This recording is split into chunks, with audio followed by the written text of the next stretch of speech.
right-handers out there, and of course our guy has been pitching well, Alex Fernandez. He's been pitching as well as anybody in the American League with consistency all year long. Hawk, he's 15-6 with an earned run average just over 3.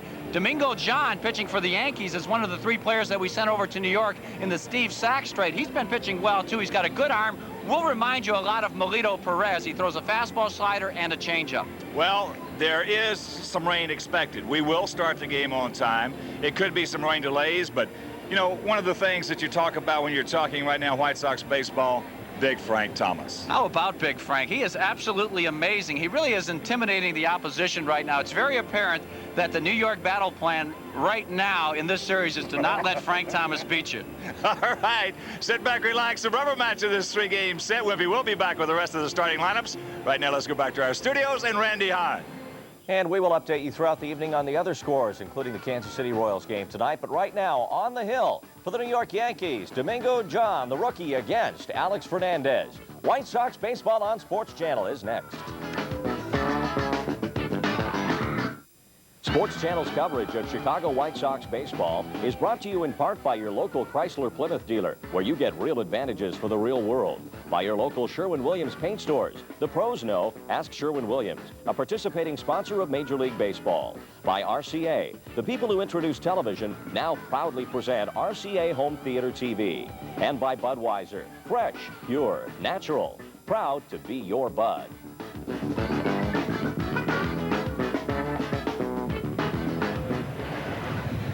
Welcome back to Comiskey Park in Chicago, the final game of the 3-game set between the White Sox and the New York Yankees.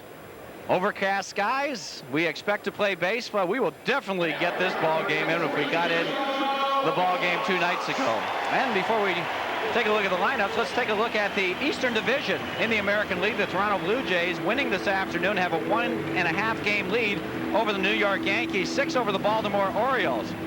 As you can see, the Blue Jays beat Cleveland, and the Orioles are trailing California after 3 at Camden Yards. In the National League West, how about this? San Francisco is 39 games over 500, and yet they're looking over their shoulders at the Atlanta Braves, who swept them 3 straight, and they are just 4.5 games back. And if there's any team capable of catching someone, the Braves, with that great pitching staff, certainly the team to look at there.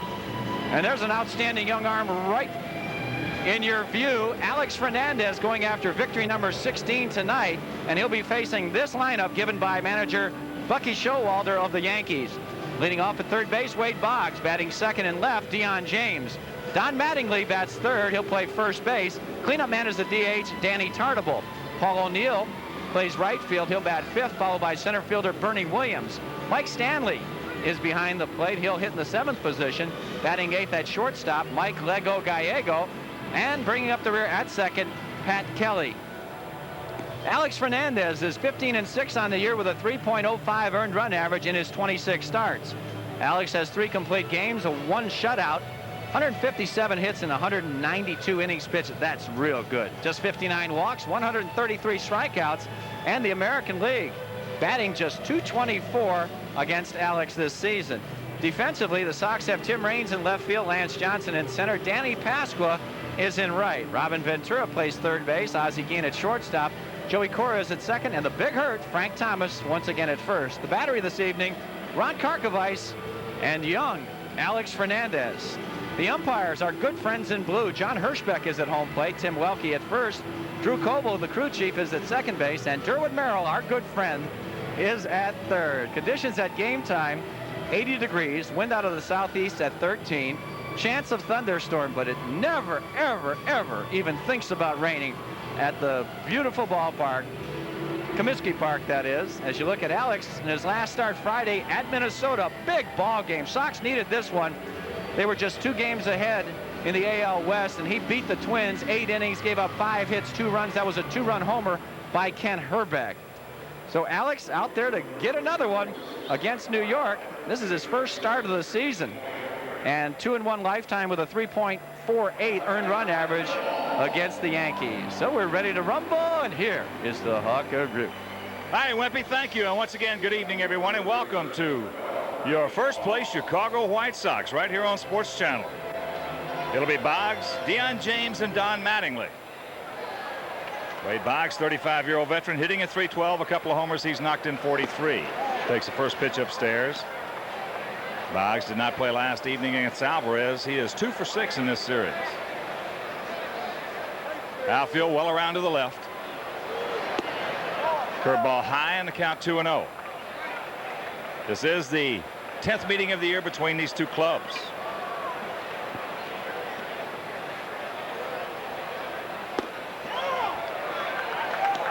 There's a strike, and the count 2-1. There you see, hitting number 1 in that lineup, 360.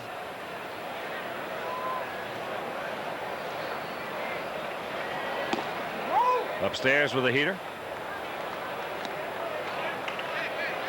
Finale of this 3-game set. Sox took the opener 6-5. Check that. The Yankees took the opener 6-5. Then the Sox last night 4-2. 3-1 delivery. That's into left field. That's a can of corn. 1 out. And here's our between the lines for the Sox. Alex, keep them in the ballpark. Yankees leading the American League in homers. Make them get 3 hits to score. That'll be tough against Alex Fernandez.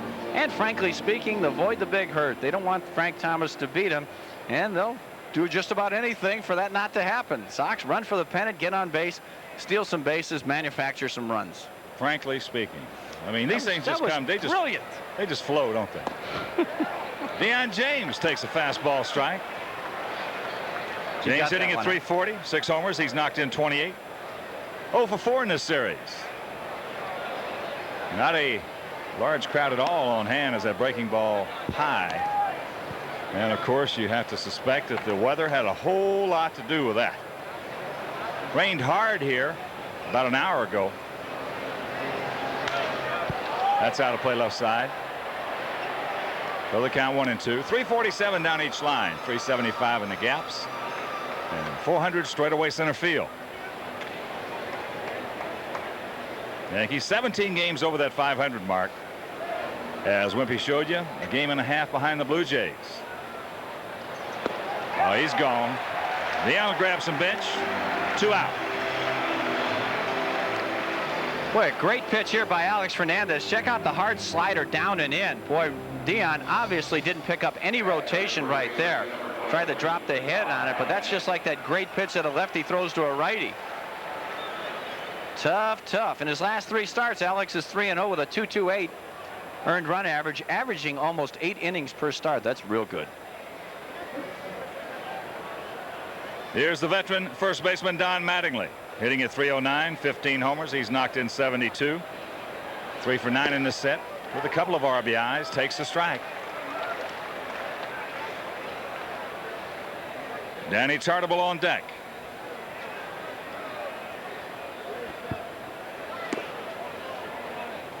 There's a breaking ball low. So the count 1-1. 2 finals in the American League. Blue Jays beat Cleveland 10-7. Tigers over Sweet Lou's Mariners 7-4 in Detroit. Oh, really took a lot off that pitch. Had Mattingly way out in front. And the count 1-2. Yeah, this is a great hook right here. Ooh, Lordy. Even though he got it up, it was the speed, the pace. Thank you. Other action will show California at Baltimore, Oakland at Milwaukee, Minnesota at Kansas City, and Boston takes on the Rangers in Texas. Nice pitch, didn't get it, and the count 2-2.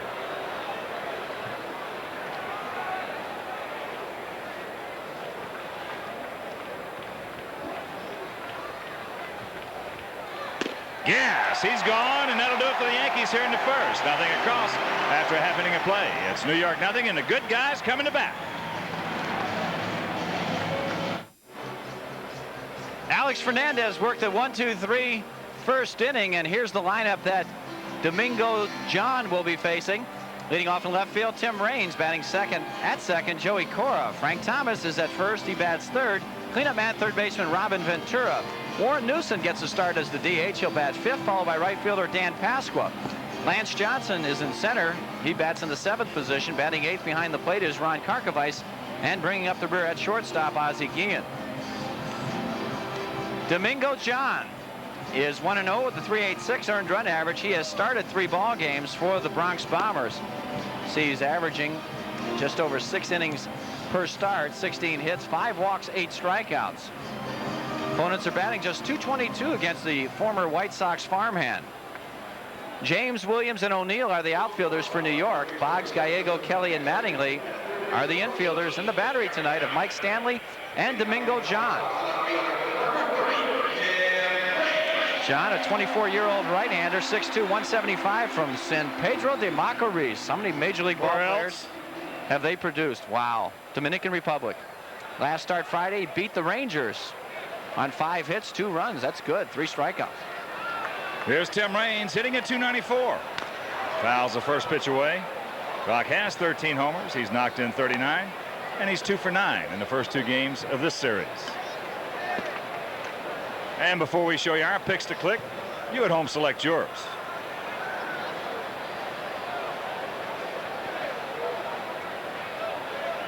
Boggs in on the grass at third. The ball hit high and deep into right center field. Paul O'Neill back, hit the track, at the fence, reaches up and makes the catch.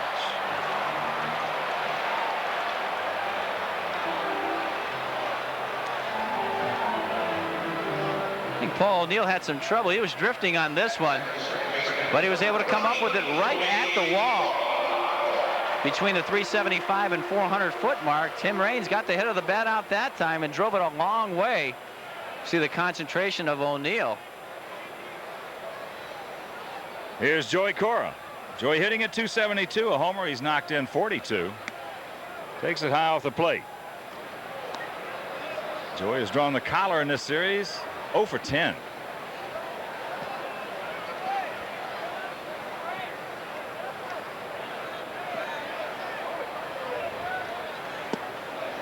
There's a strike. 1-1 to count.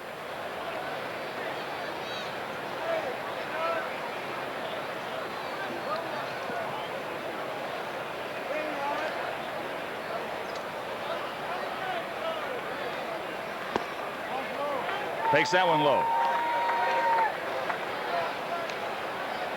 Here's the pitching profile on Domingo John. Fastball 88 to 91 miles an hour. He will change speeds on a slider, and he also throws a changeup. And last pitch makes you want to think that he's thrown a split finger. They tell us that he gave that pitch up. That's pretty good fastball right there, and the count evens at 2. Got 4 finals over in the National League, and that big one, Maddox beats the Giants 9-1. How about that? Padres beat the Cardinals 2-1 at Jack Murphy. Phillies over the Rockies 8-5 at Veterans Stadium. As he pulled a string on Joey right there. So there's 2 out right now. Let's check out our picks to click tonight. There you see Jim Angio, our producer director. He's going to go with Robin. Wimpy went with 1 dog. And the Hawkaroo going out on that proverbial limb once again. Here he is. That's why they call him the Big Hurt. He's that. Right, hitting at .322. Takes a fastball, good pitch inside. He has 35 homers and 104 knocked in. 5 for 6 in this series. And he has laid out some ropes. There haven't been any duck snorts in there. No. I'm with you, Wimpy. I swear it looks like he's throwing a splitter. Yeah, they tell us he wasn't. He doesn't have that pitch, but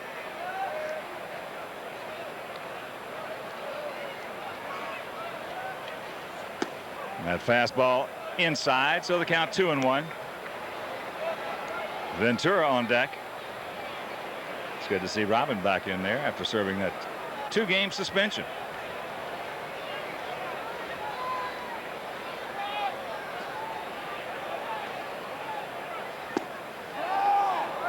Put a little string on him right there. Took something off of it. And the count evens at 2. Pretty good pitch.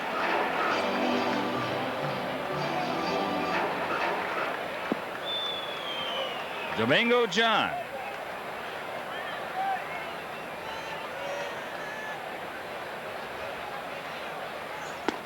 Oop. Frank looking for the local and gets the express. Nothing across. 1, 2, 3 for John. After 1, no score.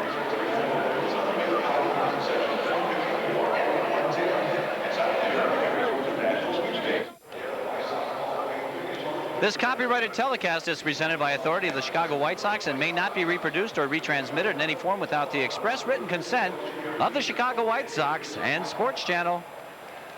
So forget it. Huh. No score, top of the second inning. Alex with a couple of strikeouts in the first, as his counterpart, Domingo John, a couple of strikeouts. While the Bombers, it'll be Danny Tartable, Paul O'Neill, and Bernie Williams. There you see the numbers on Tartable, 255, 25, and he's plated 78. 1 for 6 in this series, and it left the yard.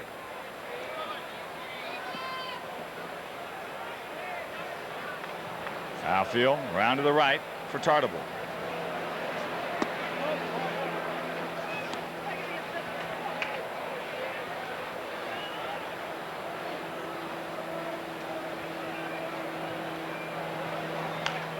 A little tardy on that heater. So the count evens at 1.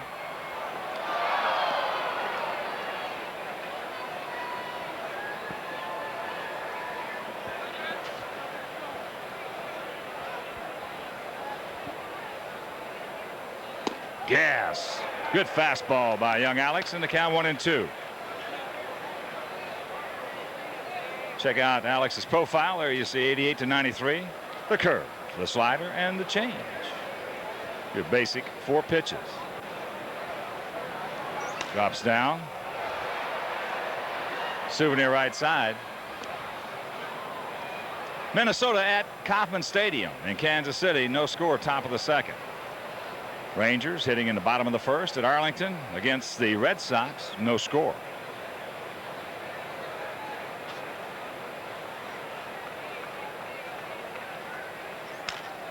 Off the end of the bat, Ozzie. Underneath. Got him.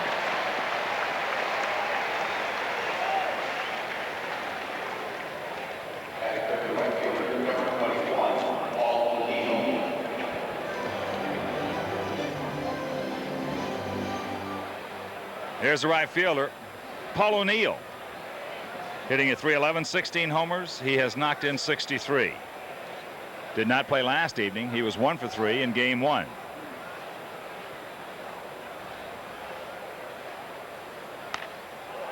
That's foul. Good pitch by Alex on the fist. Well, I like that slider that Alex is featuring, down and into the left-handed hitters. If they make contact, it's going to, they hit it hard, it's going to be foul. It's got to be. That's a good concept. Yep. Watch it. See how it just comes biting in just off the plate. Jam shot could be fair. Curveball high, and the count 1-1.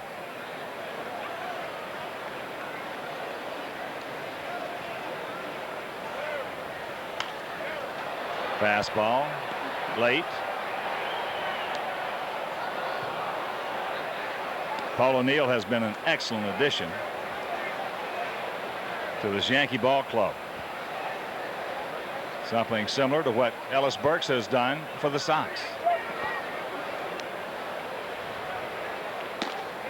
Fastball, 2-2. Of course, the Yankees had to give up a good player in Roberto Kelly to get this guy, whereas Ellis was a free agent.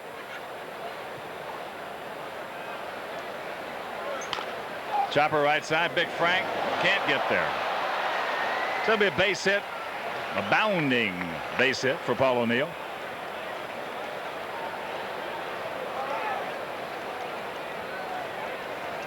Didn't quite get it in there. Got it over the inside part of the plate. He just got enough topspin to get by Frank Thomas and the jiving Joey Cora.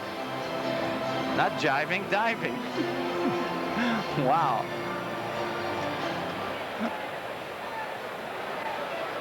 So the first base runner of the game. And here's Bernie Williams. Bernie hitting at .277. 11 homers. He's knocked in 60. 1 for 9 in this series and had that 21 game hitting streak snapped last evening.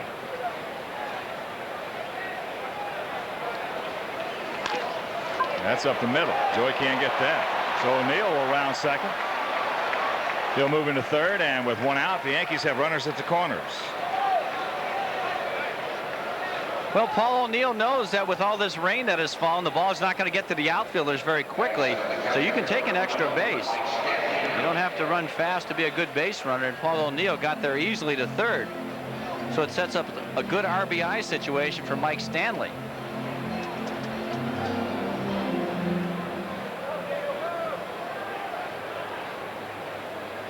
'30-year-old catcher Mike Stanley hitting at .306, 20 homers. And he has knocked in 66.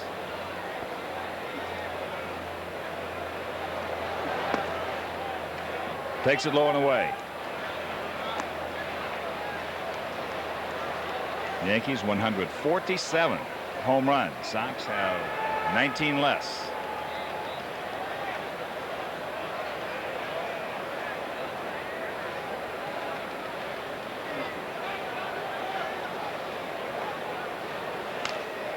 Good fastball on the fist, out of play right side.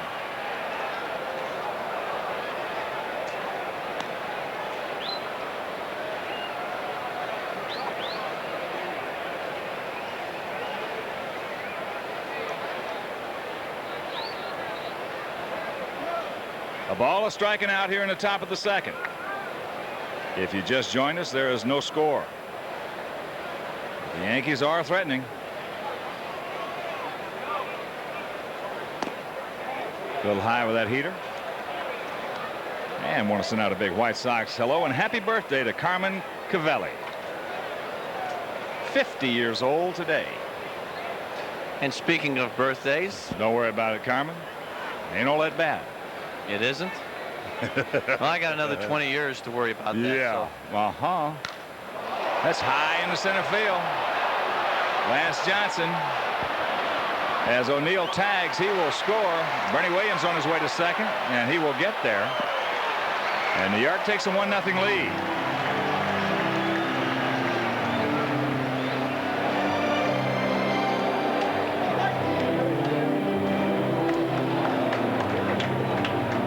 Well, it's a fastball up and out over the plate. Mike Stanley just got underneath it a bit. He's certainly capable of hitting it out of center field. Lance to the warning track. O'Neill will score easily, and Bernie Williams uses that great speed. Once he knows for sure the ball's going to be caught, he tags up and gets to second base easily. Another good job of base running. That'll bring up the pesky shortstop Mike Gallego. Can't get the slider. You know, and speaking of 50-year-olds, a very happy birthday to Ron Stordo. And don't tell me Ron's 50. He's looking pretty good for 50. Yeah. He doesn't look a day over 43. I know it. Our fine graphics coordinator. He gets us in all kinds of trouble with those erroneous Duke Cobble trivia throws. It's his birthday.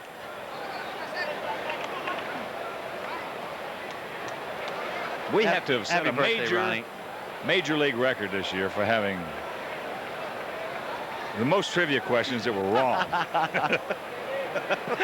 Hey, it's not our fault. Those books. Ground ball right side. And indeed a happy birthday, Ron, as he throws out Gallego. But the Yankees get on the board with one. After 1.5, they lead it 1-0.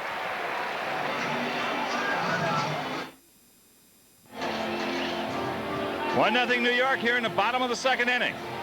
For the Sox, it'll be Ventura, Warren Newson, and Dan Pasqua to face Domingo John.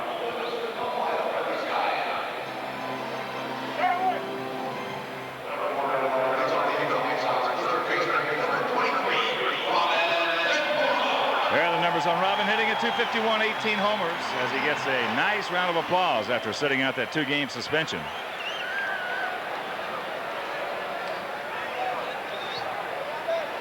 Jim Angio's pick to click tonight. Takes it high off the plate. That's a good call. You know, picking Robin after 2 days off, you know, get a chance to clear your head.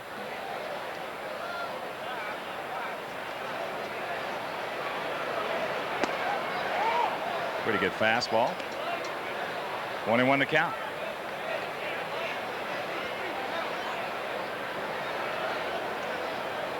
Outfield bunched a bit, straight up.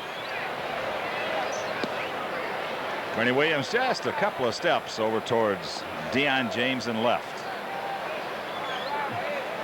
See what Domingo did at AAA.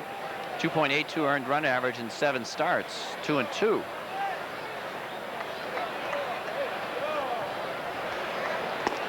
A high. 3-1. Minnesota has come up with a run in the top of the second and still hitting at Kauffman Stadium against Kansas City. Off the end of the bat, Gallego. 1 down. And your White Sox and local Chrysler Plymouth dealers have teamed up for the Upper Deck Sweepstakes, the grand prize 1993 Plymouth Duster, which is on display on the Upper Deck Concourse at Comiskey Park. Deadline for entry is Friday, and the drawing will be held on Saturday. No purchase necessary. It could be free. Wimpy, this is your night. But I'm going to get something free? Yeah. No. Our affiliate welcome in just a moment after Warren Newson. Deacon 3 for 8.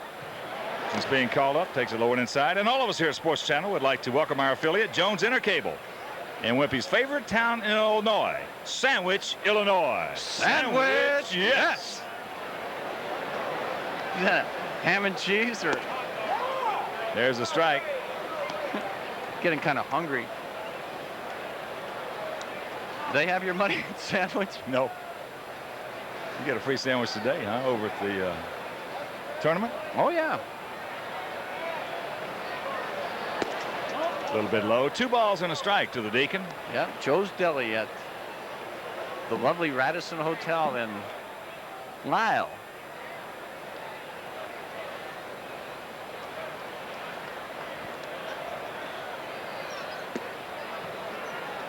Two and 1 to count. Minnesota has added another. Still hitting top of the second, leading 2-0. Texas leading Boston 1-0. Still hitting bottom of the first.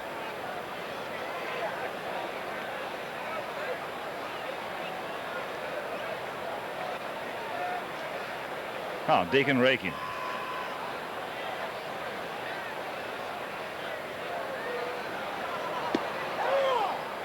Gets the pitch over. So the count 2-2. There's George. And last night's hero, Ellis Burks, with that 2-run double.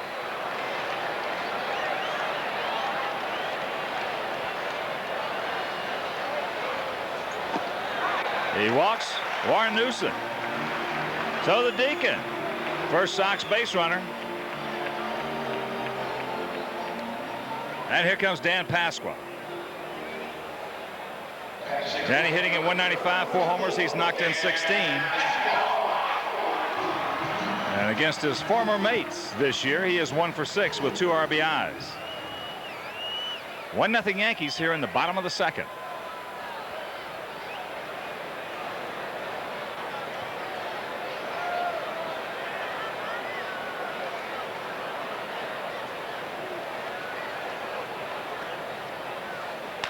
Hard hit, base hit.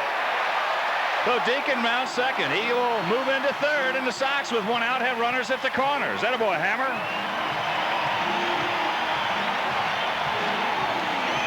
And we can cancel the postgame show now. Danny Pasqua hits this ball hard up the middle.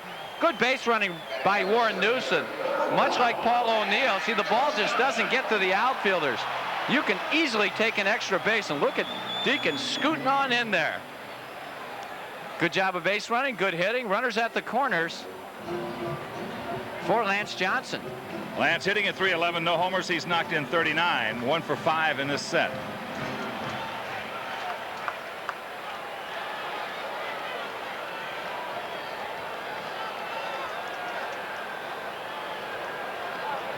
Outfield short and around to the left. Stay fair. It is. Down into the corner, extra bases. Deacon will score. Taking away, Pasqua around. Here's a throw home, not in time. Sox lead at 2-1 on the double by 1 dog. Yes!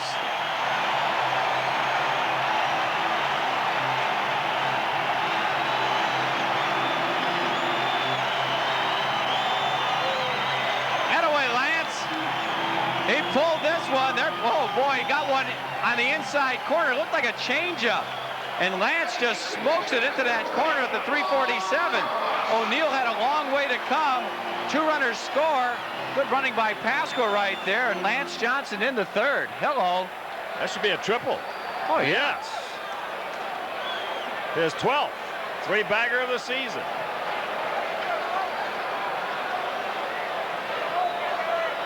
Here's Karkovice, Yankee infield in.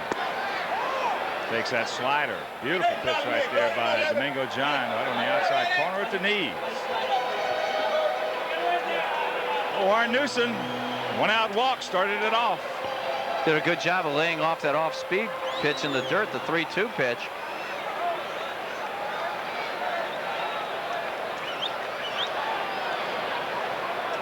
Stanley to the outside, another slider, another strike. Pretty good pitch to hit right there.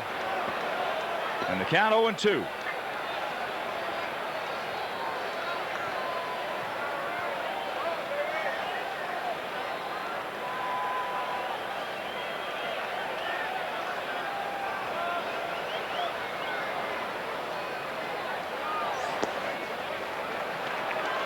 Nice block by Mike Stanley. Minnesota leading Kansas City 3-0, still hitting, top of the second. Texas scored 4 in the bottom of the first against Boston.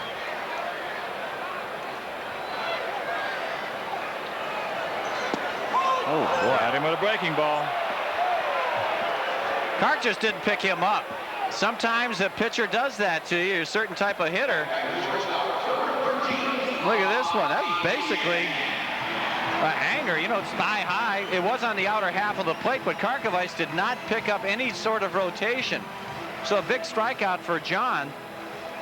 His third of the ball game. Ozzie Guillen's going to have to drive him home with a base hit. He can do it. Ozzie hitting at .271. 4 homers. He's knocked in 40.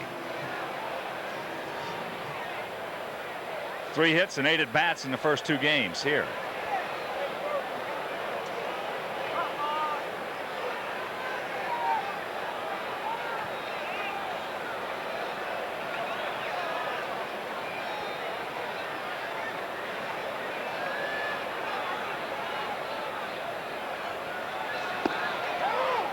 There's a sinker strike from John.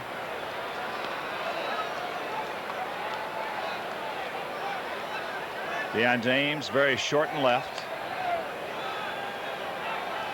Gap in right center.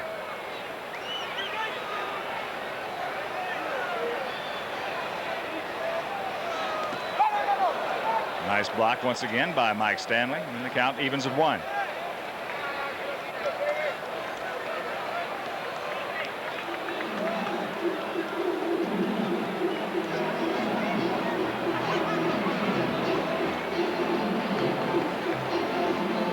Good, 6 of 9. But the leadoff walk, or I should say the one-out walk to Warren Newsom, led his 2-run rally off for the Sox here in the second.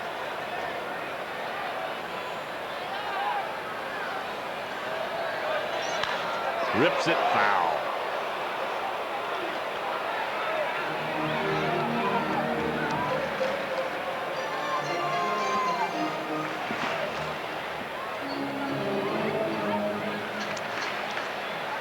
See the Sox 2-6 against New York. Jeez. I didn't know we pitched that poorly against the Yankees. Well, in that series that the Yankees swept us in New York. Yeah. They scored some runs. Jimmy Leyritz had oh, that's right. Just a couple of flares out there in the right field. It crawled over that short porch in right. They count. But that guy right there has done a real good job. Bucky Showalter. The 1-2 pitch. In that 4-run first for the Texas Rangers, Ivan Rodriguez hit a 3-run homer off Paul Quantrill. That scored Palmeiro and Juan Gonzalez.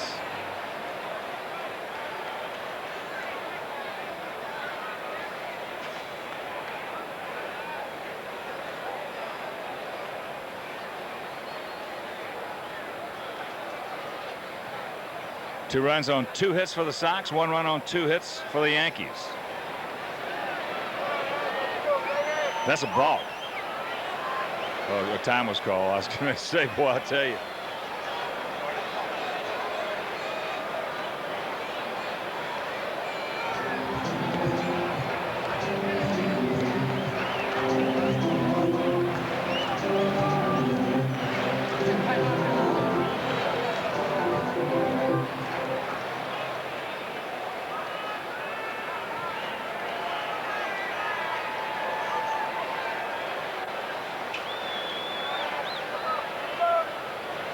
Lance jockeying down that line at third as Ozzie pops it up into center field. Bernie Williams is there. He'll make the catch, and that'll retire the side. But the big two-run triple by Lance Johnson, and after two, Sox lead it by one.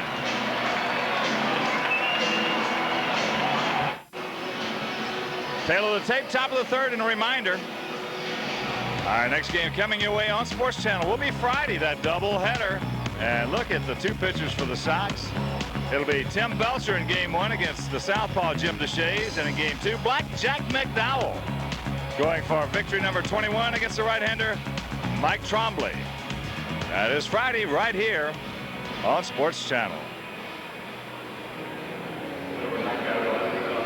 And while we have a moment, Hawk, the White Sox wives are going to play the Grandstand Wives. That's Pete Powers from the Grandstand, a couple of blocks from Comiskey Park. The third annual charity softball game. That's Saturday, August 28th, 11:30 a.m. at Armour Square Park, located at 33rd and Shields. And they've got some great prizes there. Raffle prizes include a trip for two to White Sox series at Detroit, includes airfare, tickets, and hotel. 1974 Dick Allen jersey, starter jerseys and jackets. There's ball one. 2 10-speed mountain bikes, many gift certificates to restaurants, and who knows, maybe the wives will drag out some of the players to that to get some autographs. That's this Saturday. 1-0 pitch to Pat Kelly. 2-0. Kelly hitting at .265, 7 homers. He's knocked in 45 this year, 2 for 8 in this series. And by the way, if I didn't get that in, the Greek was going to punch my lights out. Katie Paul. It checks it up on a fastball up and in. Don't mess around with the Greeks. You know. You've been there. 20 years. 20 years next month.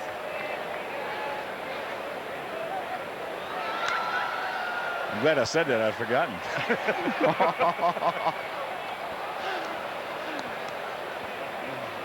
In lieu of 2 balls, 2 strikes to the Yankee leadoff hitter here in the top of the third inning.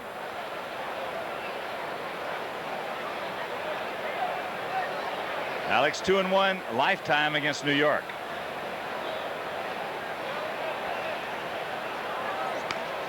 Little looper going foul. Big Frank just can't get there. Good effort. Frank got a good jump on it. Not much hang time right there as a jam sandwich. But Alex, they're not hitting him at all. Randy Johnson leads the league with that .211 opponent's batting average, followed by Kevin Appier, and Alex Fernandez third at .224. Boy, he has given up just 157 hits in 192 innings. That's real good.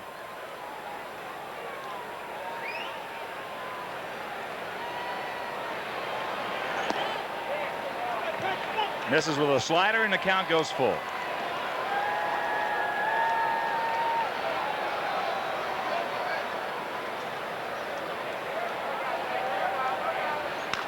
Off the end of the bat, left side, Ventura gets a nice little Seven Bridges bounce and throws him out.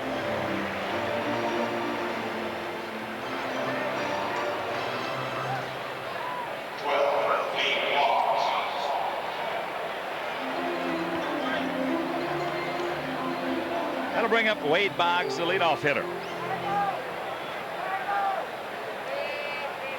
Boggs hit a can of corn to Tim Raines, leading off the ball game.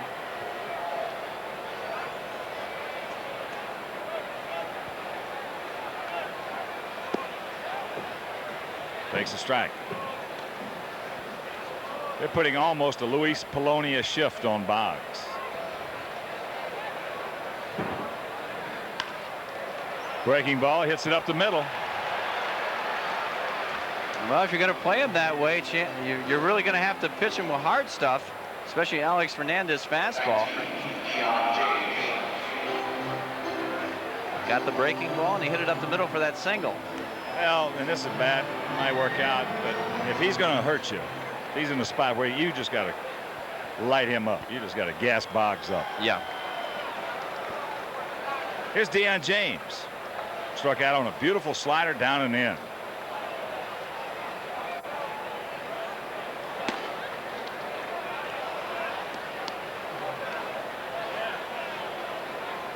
Deion reminds you just a little bit of former Sox outfielder Rudy Law. You can't run like Rudy could. No, no, no. Right to Robin. Quick throw. Nice stop right there by Frank Thomas. And there's 2 gone. Now Rudy could fly. Yeah, he could. Tell you what, Deion James, that is. He's got a good quick bat. Little inside out action on that swing. Hands went before the barrel. Hit it hard, but right at Robin Ventura. Hard. I thought he hit that ball hard. What hurts? It was hard for me.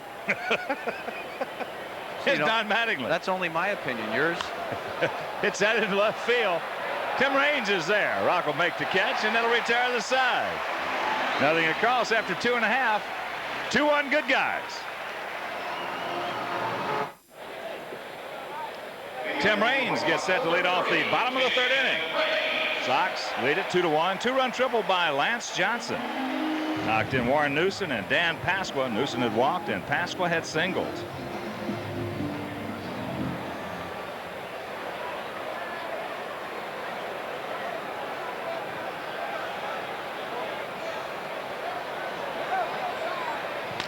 Rock. It's first pitch to hopper Pat Kelly.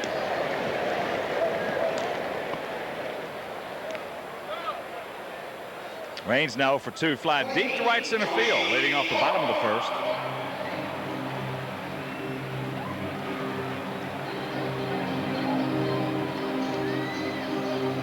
So 1 pitch, 1 out. That'll bring up Joey Cora. Joey struck out first time up. Joey might be getting a little bit tired. I was thinking that too. Yeah. You know, a day off here or there. Of course, Graybeck, you got a very competent replacement. Ted come right.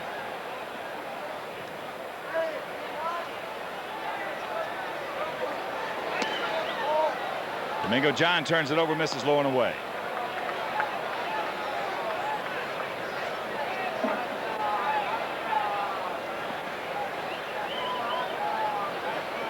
Boggs in on the grass at 3rd. That pitch misses the outside corner. Then the count 2-0. After this half inning of play, it'll be Randy Hahn back in our studios, bringing you all the scores around the major leagues.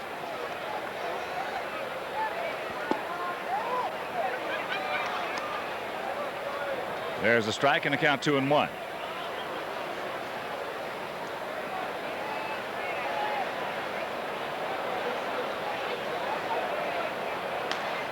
Fouls it back.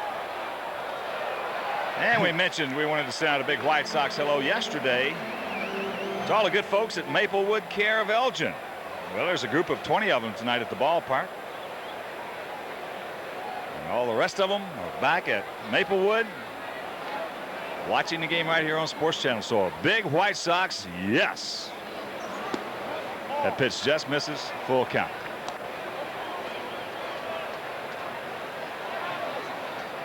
There's Big Frank on deck. He's got that weight problem. Can't wait to hit.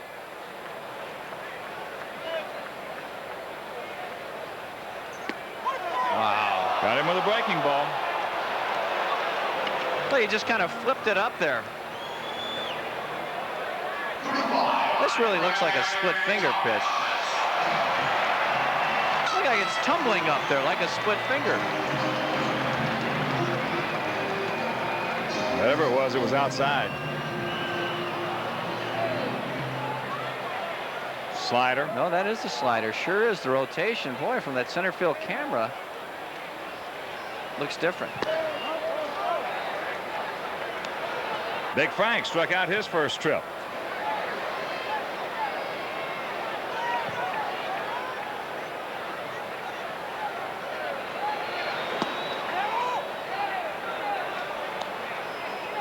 Calls it a strike and a count 1-1.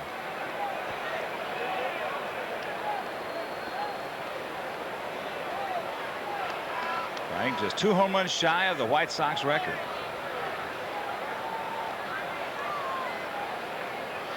Stanley to the inside. Fastball. That one misses, and it's 2-1. Outfield straight up there bunched. Boggs is not in on the grass at third. See the most home runs in a season. Dick Allen and Carlton Fisk hold the record with 37. Ron Kittle and Frank Thomas. Man.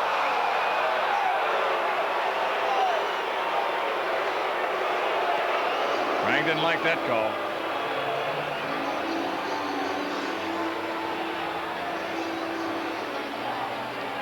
Don't blame him.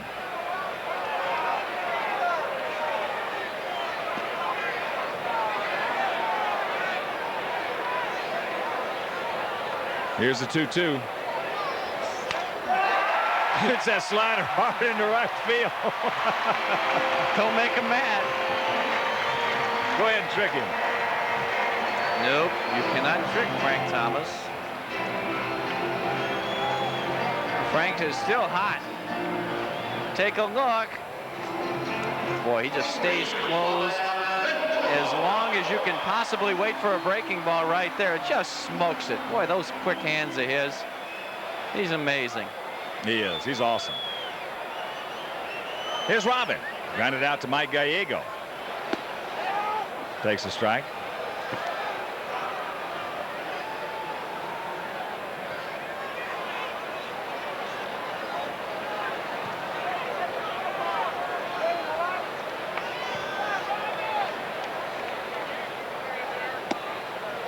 Up high, 1-1. If Robin can first and third him, it'll be Warren Newsom. 2 runs, 3 hits, no errors for the good guys.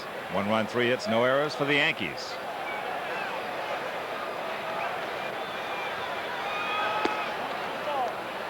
Sox with that off day tomorrow, then it'll be the Minnesota Twins coming to town for a 5-game series. Doubleheader on Friday. Games on Saturday, Sunday, and Monday. Then the Sox hit the road, going to New York and Detroit.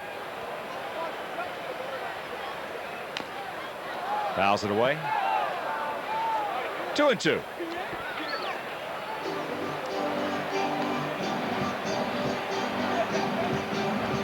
Robin's had a tough time against the Yankees this year. He is just 1 for 20. Yeah, that's tough. Not that hard to do.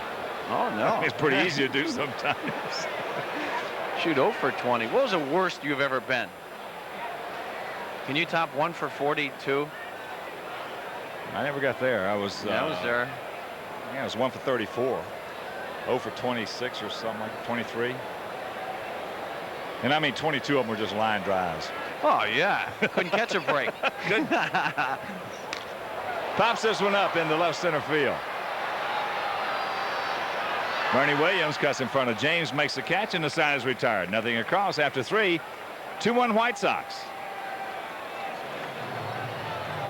Randy Hahn back live in the Sports Channel studios. Lots going on. Let's get right to the Sherwin-Williams scoreboard. The Kansas City Royals started the night 4 back of the White Sox. Right now they're 3 back of Minnesota in the 3rd inning. Texas leading Boston 4-0 thanks to Ivan Rodriguez' 3-run homer. And Mark Langston has a no-hitter through 6 for California. In the National League, Cubs and Montreal Expos leading 5-2. Expo pitcher Dennis Martinez has been traded. They haven't said where yet, but he's rumored on his way to Atlanta like they need him. They bombed San Francisco 9-1 today to move to within 4.5. Back to Ken and Tom. All right, thank you, Randy. Boy, that would be big news. Dennis Martinez going to the Braves. Wow. That would make headlines, and the Sox have that 2-1 lead. Hit total is even at 3. Big blow in this ball game. The 2-run triple by Lance Johnson in the 2nd inning. Alex has thrown 44 pitches through 3. Not bad.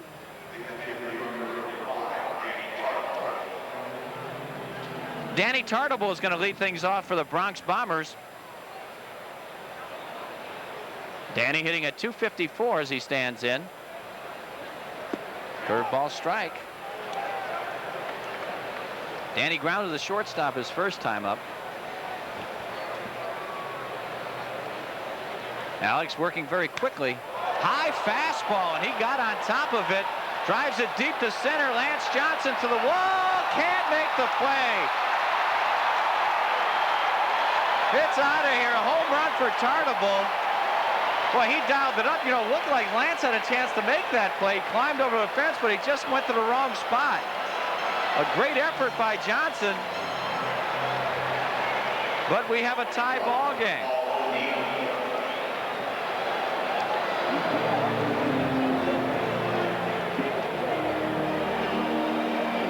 Well, he got up for that high fastball there, Hawk. He's let her high. Look at Lance. He's up over the wall, and the ball hits actually to the side of his glove. Oh, what a play that would have been. Great effort by the Sox center fielder. And a hard ball. Paul O'Neill fouls the first pitch off. So he's down in the count 0-1. O'Neill hitting at .313. Tarnable with 26 dingers, 79 RBIs on the season. Coming inside, that hard slider misses in there. Sox playing O'Neill to pull in the outfield, and there is a gap in left center between Raines and Johnson. Boy, Lance, what an effort there. And Alex Fernandez now has given up 22 homers on the year. Most of them have been the solo variety, and is tied for the lead in the American League. Bernie Williams on deck. Drops down, hits the outside corner. Changed up on him, so the count even at 2.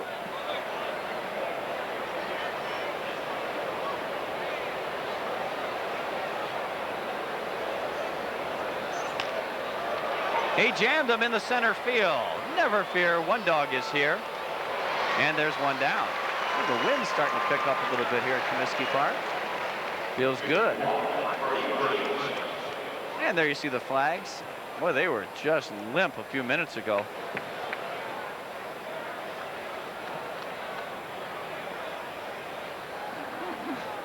So Bernie Williams, who had that 21-game hitting streak snap last night, is 1 for 1 tonight. Solid single to center. Mike Stanley is the on-deck hitter, and he bats with 1 out. Williams does. Curveball up high.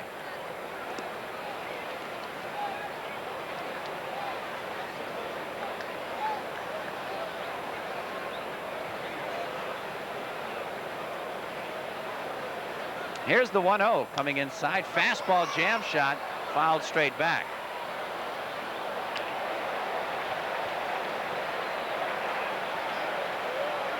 All right, let's check out tonight's Duke Coppels Trivia Trove. And the only pitcher to save more than 20 games and win more than 20 in consecutive seasons.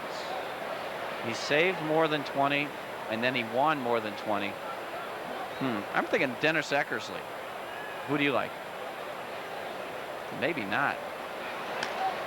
There's a pop-up on the change. Ozzie Guillen calls for it, puts it away, and there's 2 down. Dennis Eckersley was 20-8 with the Boston Red Sox as a starter.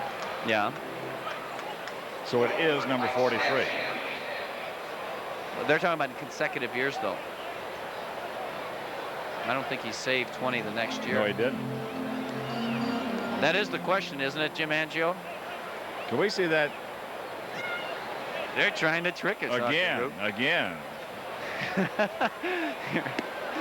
Mike Stanley takes a slider low and away.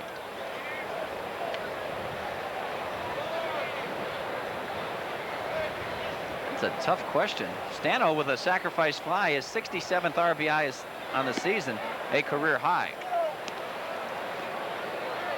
Oh, and Kinselkin. The only pitcher to save more than 20 games and win more than 20 games in consecutive seasons. Stanley takes strike 1. 2-1 on the New York catcher with Mike Lego Gallego on deck.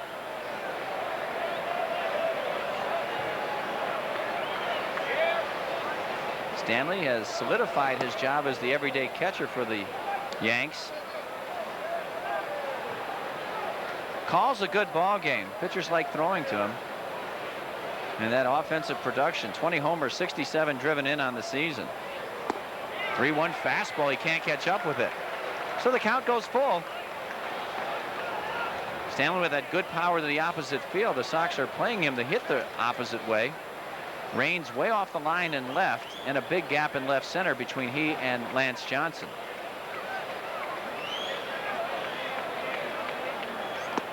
Got him on the slider. Yankees pick up a run on the solo homer by Danny Tartabull, and after 3.5, we're tied at 2.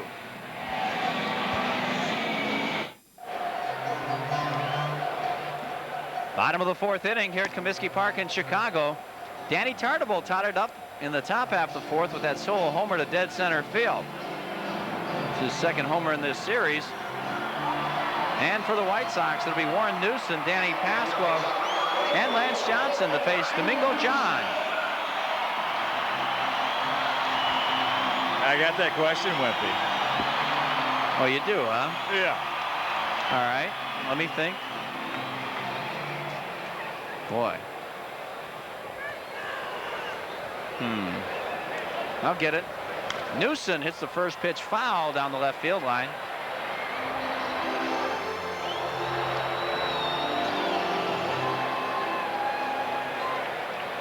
Boy, it is getting breezy here at the old ballpark. Whoa, whoa. Warren Newson, the 0-1 pitch coming up. Oh, that breeze feels good. Change up, yes, he went. I want to give a big White Sox welcome to Ken Taguchi, president of HMT Marketing Incorporated in Minneapolis, Minnesota, the Hawkaroos golfing partner. Man. Kenny's a good man. Isn't he? I can't, you know, I feel bad that we robbed him now. I don't feel bad that we ripped you off. That quick breaking ball going downward. Newson lays off of it, 1-2. Yeah. I mean, Ken's a good guy. Good people. That Willinger's Golf Club in the middle of nowhere, Minnesota. Here's the 1-2. No, no, no. Count even to the Deacon. Warren got on base, and he scored on that 2-run triple by Lance Johnson in the 2nd inning. Nope, fish ain't biting. 3-2. Boy, that is either a real hard slider or a split finger pitch that he's featuring as his main weapon really tonight. Stanley sitting outside. Breaking ball, little nubber off the mound. Gene, those long legs makes that play look easy. And tonight on Sports Channel, the U.S. Open preview at 11 p.m. Stefan Edberg, Andre Agassi, Martina Navratilova, and defending champion Pete Sampras. It's a preview of the 1993 U.S. Open tonight, only on Sports Channel. Ooh. 40 love.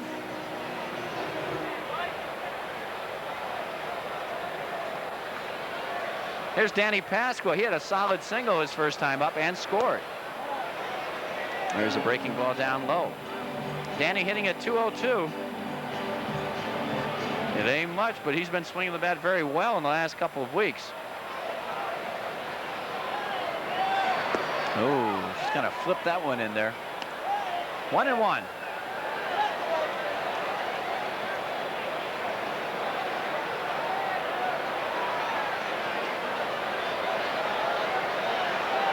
Starting to rain a little bit. What new? What was that forecast you talked about earlier, Hawk? Good chance of rain up until about 9:20 and 9:30. Okay. Ground ball foul. Once again, our resident meteorologist and groundskeeper Roger Bossard is correctamundo. Well, he's got that weather machine, whatever you want to call it, in his little cubby hole down there that predicts the weather very accurately.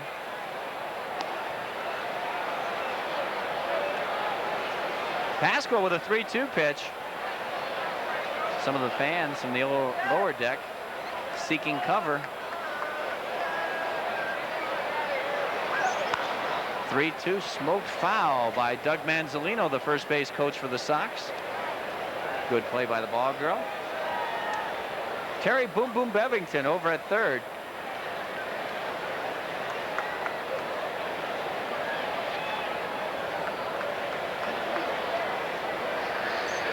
Well, went with the off-speed pitch on 3-2 and walks him. Well, he's not afraid to throw that slider any time. He'll just change speeds on it. As you saw in that pitching profile, there's Bucky Showalter, Yankees skipper. And I can just see Frank Howard, Big Hondo, just pacing back and forth in that Yankee dugout. You look at Drew Coble, crew chief of this umpire crew. Lance, line drive to right field, another solid hit. So Lance pulling the ball nicely tonight.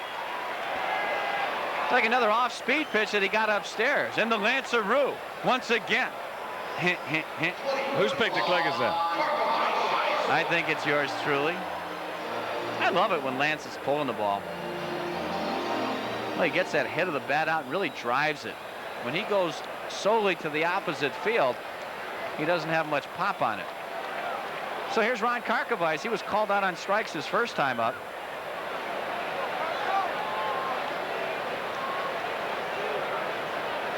Another breaking ball smoked into center field. Base hit. Here comes Pasqua. Rounding third. Coming home. The throw goes to third. The slide hits Johnson. The ball goes to the screen, and Gene is there to back it up. That's John backing up. So Karkovice in the second. The Sox take a 3-2 lead.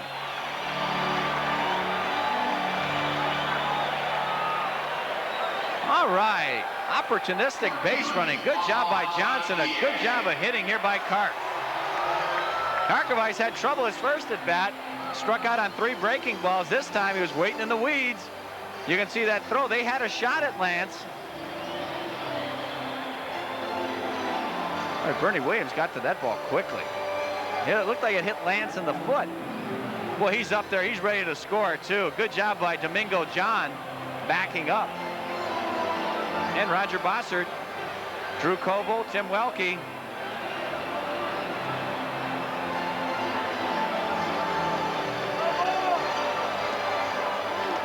Well, it's just a passing shower, I think Roger's telling him. Please.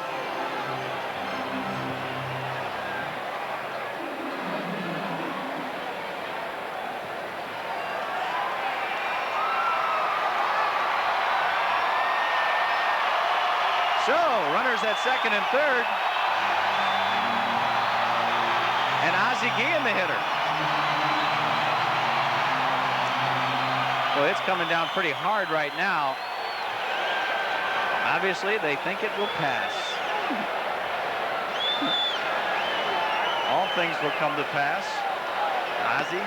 Oh, he swings at a bad one and fouls it over the Yankee dugout. And while we have a moment, Sunday night, August 29th, the Twins and Sox go at it at 7:05. First 20,000 fans in attendance will receive a new Comiskey Park patch, which is worn on Sox home jerseys. Patches are courtesy of United Airlines and come with a special discount coupon for travel on United. For tickets, call Ticketmaster 312-8311-SOX. Ozzie goes after a high breaking ball this time.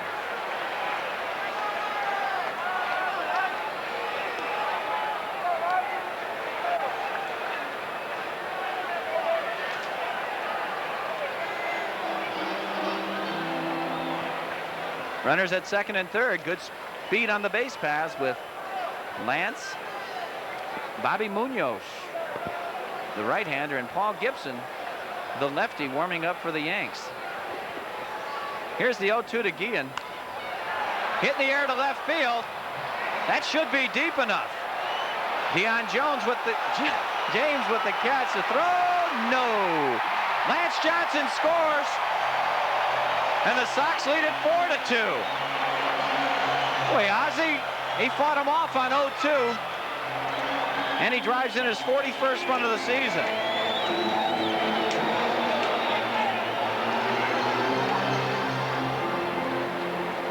That was just too good of a pitch on 0-2 right there. It was still the off speed. And Lance Johnson uses that great speed to score. 4-2, good guys in black.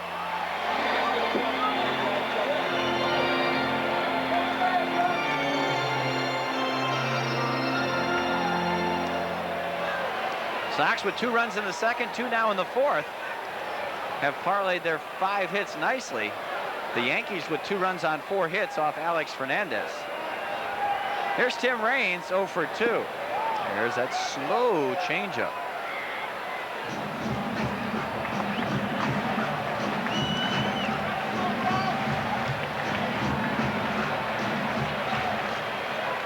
Ron Karkovice now with 42 runs driven in on the season.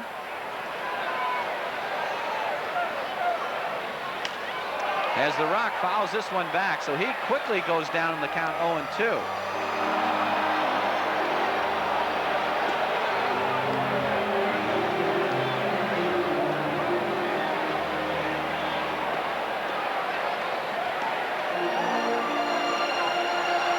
High fives all around. The lucky fan with the souvenir.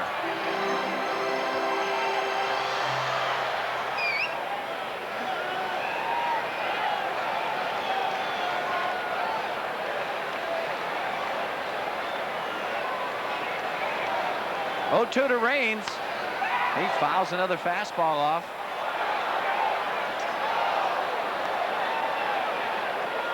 And there's the skipper, Gene Lamont. Sox trying to improve that record against the Yankees tonight to 3-6. The Yanks have really dominated the White Sox so far in the 1993 season. And with Toronto winning today, the Yankees don't want to go any farther back. Oh, good changeup. He strikes out Raines, but the White Sox come up with 2 more runs, and after 4, they lead it 4-2. Chicago White Sox baseball is being brought to you in part by your local Dodge dealers, by Cuprinol, makers of fine wood stains, sealers, and preservatives, and by new Old Spice Sensitive. It's alcohol-free to take the heat out of aftershave. You can see the umpires sitting in the dugout as Bo getting all over Durwood Merrill. There is a rain delay here at Comiskey Park as we are in the top of the 5th inning. 4 runs, 5 hits, no errors for the Sox. 2 runs, 4 hits, and no errors for the Yankees, as Roger Bossard's crew very quickly trying to get that tarp on the field, and it is starting to come down very hard. So a break in the action here in the ball game. We expect to get it in. A rain delay, but right now let's go back to our studios and Randy Hahn.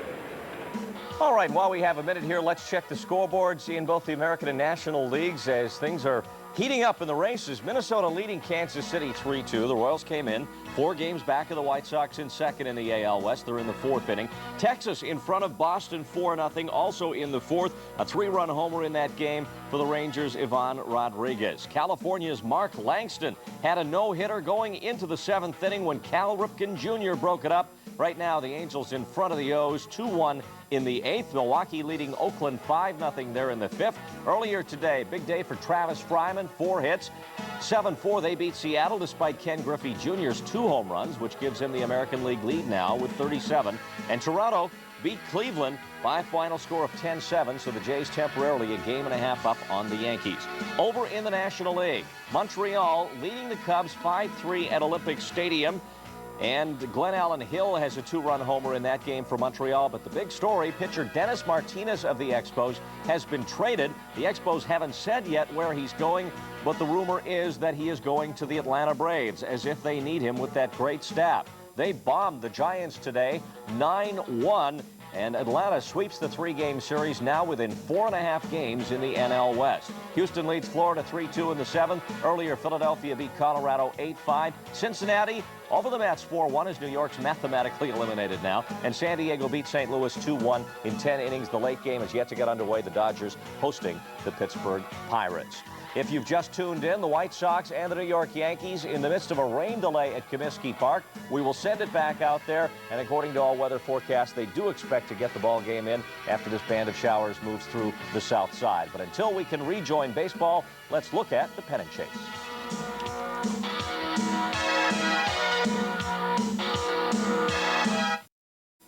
Randy Hahn back live in our Sports Channel studios. We regret having to leave such gripping programming in the midst of it, but there is a baseball game underway. It's about to resume. The White Sox and the New York Yankees have been in a rain delay, but they're ready to play ball again. Let's go back to the South Side. Rejoin Ken Harrelson and Tom Paciorek. All right, Randy Hahn, thank you. And Alex Fernandez taking his warm-up tosses here as they have gotten a tarp off. Some of that absorption compound down on the field. And we're just about set to go. If you joined us late, totals on the board for the Sox: 4 runs, 5 hits, no errors. For the Yankees, 2 runs, 4 hits, and no errors. Yankees with a run in the second. Sox with 2 in the bottom of the second inning. 2-run triple by Lance Johnson. Danny Tartable's homer tied it in the top of the 4th. And then the Sox coming up with 2 more tallies in the bottom of the 4th. So Alex gunning for his 16th victory of the year against just 6 defeats. And I don't think we're going to have the same situation, Wimpy, as we had Monday night. The rain appears to be, they think, through for the evening. Hopefully it will be. As you look at Mike Gallego, he will lead it off for the Yankees here in the top of the 5th. It'll be Gallego, Kelly, and Wade Boggs. We've seen an awful lot of juke on that field out there in the last couple of days. Boy, we really have, especially the other day. What did we have? 2.5 inches. Not nearly that amount, but it did come out down hard enough to give us this rain delay. And hopefully we'll be able to continue this ball game from this point on. Alex Fernandez going after his 16th victory of the season. And there's some great White Sox fans. A couple of ex-White Sox outfielders.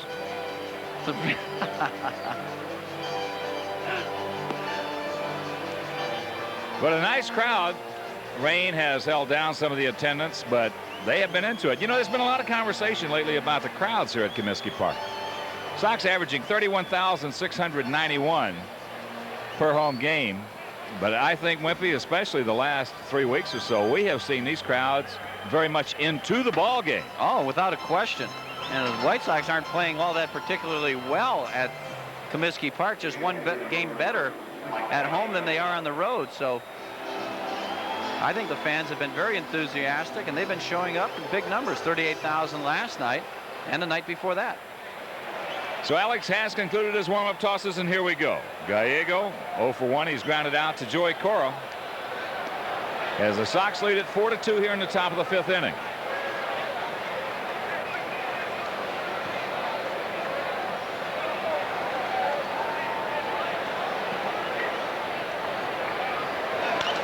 Hits the first pitch fair, right by Robin Ventura. So Gallego will lead it off with a double. That is his 15th two-bagger of the season.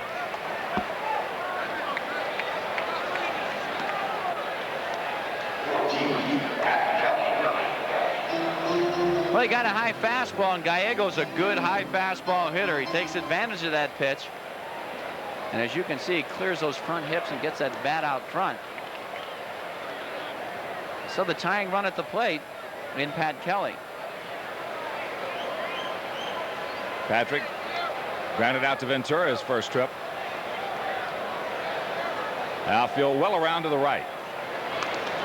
Tries to bunt the breaking pitch, fouls it away, and the count 0-1.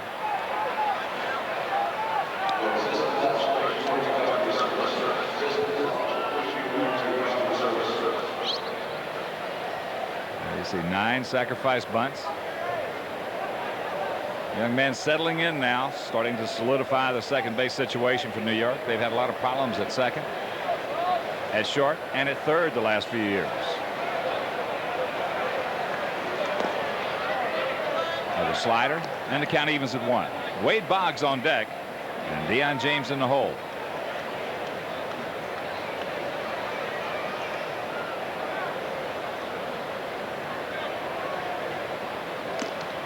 Can't get the heater. And Kelly down 1-2. Final just in from Camden Yards in Baltimore. California beats the Orioles 2-1. Minnesota leading Kansas City 4-2. Royals hitting in the bottom of the 6th inning. Texas leading Boston 4-1. Rangers hitting in the bottom of the 5th. Drops down, fastball.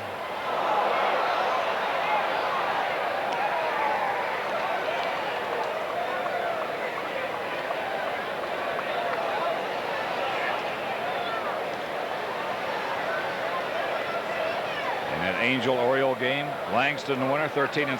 Musina takes the loss. He's 12-5. Yes, right on the outside corner. A beauty and a big strikeout for Alex. He just dropped down and painted that outside corner. Watch it right here. This is exactly where you want that pitch. When you drop down, you see it froze Kelly momentarily. He couldn't pull the trigger. And Alex Fernandez gets his 4th strikeout. Yes. That'll bring up Wade Boggs. He's 1 for 2. Hit a breaking ball softly into center field for a base hit back in the 3rd inning.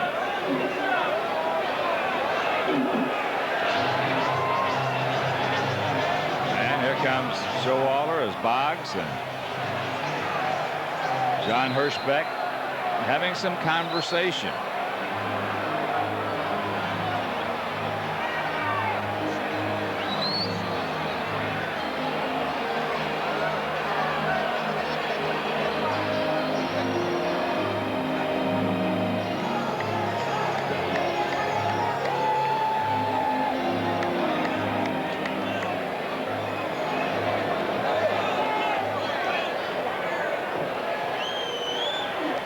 So here we go. Outfield swings way around to the left. Big gap in right center. Boggs takes a fastball low. There's a huge gap between Pasqua and Lance Johnson.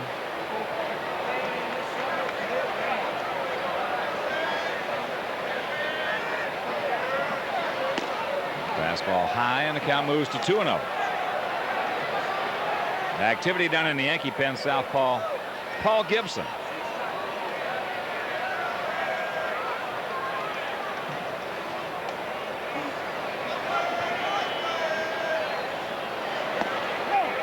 Three 3-0 the count to Boggs.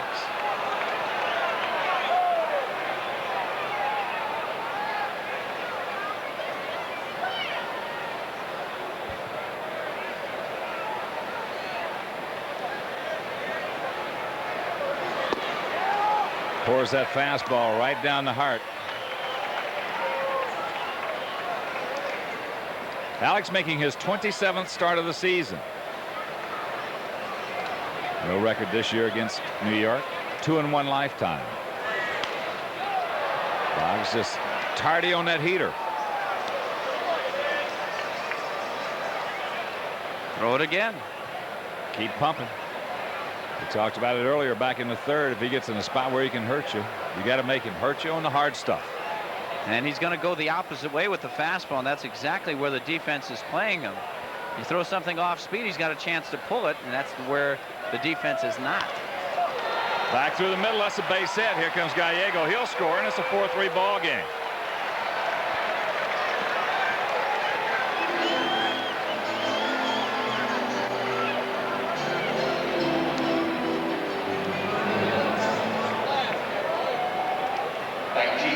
Well, he got the 3-2 fastball down and in. Used that inside-out stroke right back up the middle. So Boggs now 2 for 3 in the game with that RBI. He's driven in 44 now for the Yankees. Here's Deion James. He struck out in the 1st. Hit a little soft line drive to Ventura in the 3rd. Takes a curveball inside.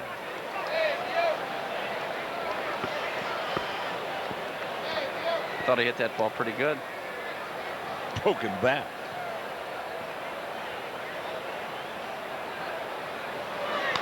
There's a shot, base hit in the right field. Boggs will stop at second. So the Yankees are hitting .281 as a club. They can hit. And here they come.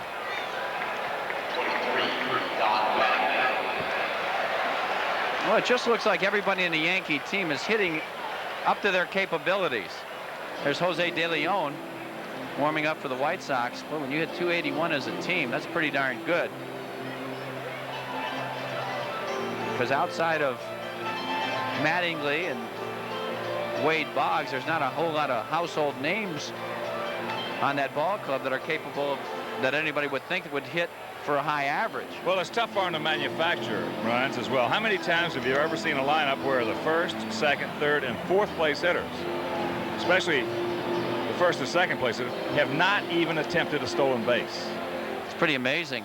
Well, one thing about the Yankees, they hit a lot of doubles, so they can score from first base. They have well over 200 doubles. I think it's close to 230, and they lead the American League in homers. I don't think I ever recall that. Yeah. First 4 hitters in the lineup, not even one attempted stolen base all season. Well, they're station to station, no doubt about it. So Jackie Brown has a little confab with Alex. And here's Mattingly. Mattingly struck out in the first, fly to left field in the third. 4-5-0 for the good guys, 3-7-0 for the Bronx Bombers.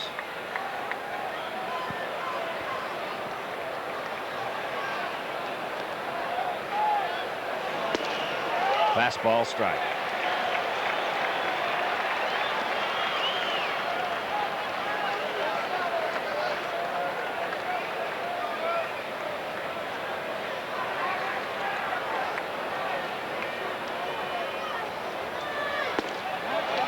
Good fastball, didn't get it on the inside corner. First bet calls it a ball, and the count 1-1. See what Mattingly has done with runners in scoring position. 404, and he has driven in more runs since the All-Star break than any hitter in the American League. Got a high off-speed pitch and fouls it. Souvenir left side. Alex with a 1-2 count. Danny Tartabull, the on-deck hitter.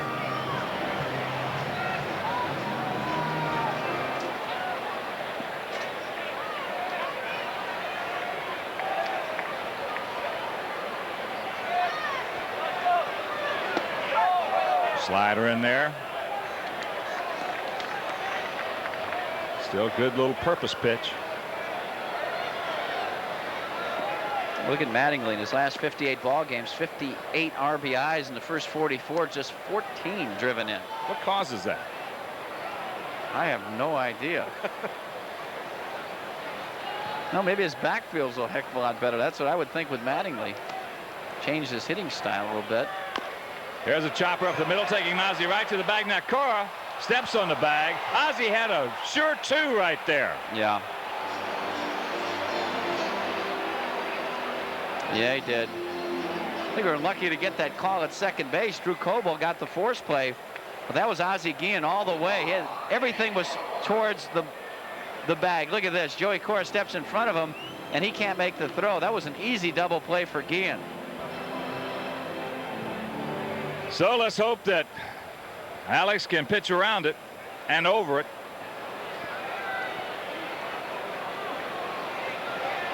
As Danny Tartabull steps in, he's grounded to short and homered over the center field fence. Ground ball to Hopper Ventura. Over to Cora. Yes. And that'll retire the side of the Yankees. Come up with a run on 3 hits. No errors. They leave 2. Halfway home. It's official now. Sox lead it 4-3.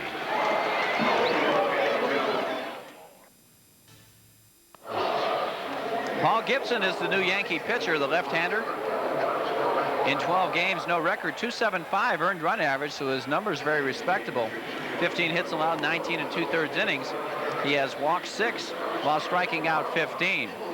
So the former Tiger, former New York Met, out to work the 5th inning. Domingo John, he can only lose this ball game as he gave up 4 runs on 5 hits through 4 innings. Lance Johnson had a big 2-run triple in this game. Ron Karkovice an RBI single, and Ozzie Guillen a sacrifice fly RBI. All right, so as Gibson takes his warm-up tosses, let's check out Duke Koppel's Trivia Trove. Wimpy, have you got it yet? Yes. Name the only pitcher to save more than 20 games and win more than 20. WW. That's right, Wilbur Wood. Poof. Also, he went from a reliever to a starter.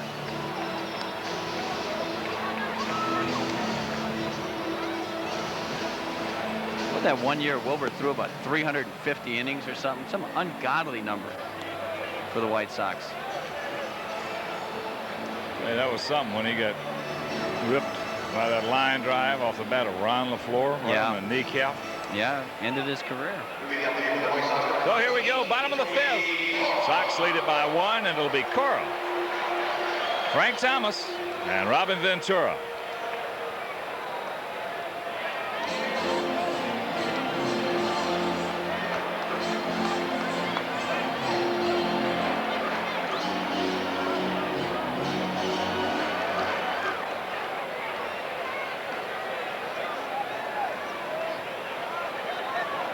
33-year-old southpaw Paul Gibson, 6'1", 185 pounds, throws the strike over. Outfield bunts, they're straight up.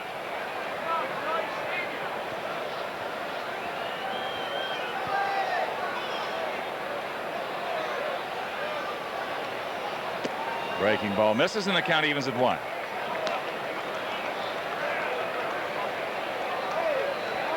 Texas hitting in the bottom of the 6th inning, leading the Red Sox 6-1. Fouls it back. Kansas City hitting in the bottom of the 7th inning, trailing Minnesota 4-2. That's good.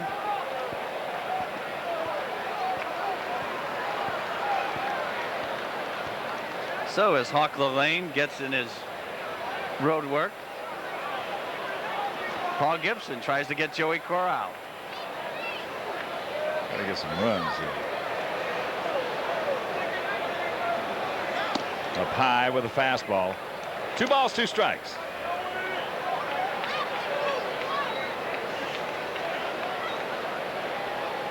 Look at him. Is he in shape?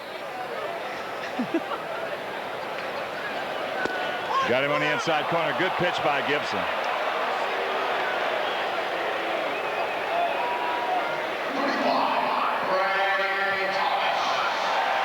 So the lead man down. And Joey Cora has the hat trick tonight. You don't see that very often. Joey has been putting the ball in play just great all season long. And as you mentioned earlier, Hawk, I think he's getting tired. I do too. He really plays with so much intensity, Wimpy. Even if he doesn't feel it, it takes a lot out of you when you play just as hard as Joey does. Yeah. Yeah. He's strong, though. You know, he does that good weight program every day, but I agree with that. Here's Big Frank. Takes it up high. He's 1 for 2. The line on Domingo John, 4 innings, 4 runs earned, 4 hits, 2 walks, had 5 strikeouts.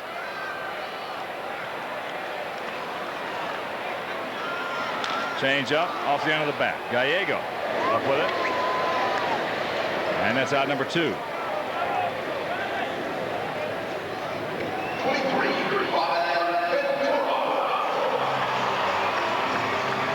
Too quick out, and here's Robin. Robin is grounded to short, and he's flying to center.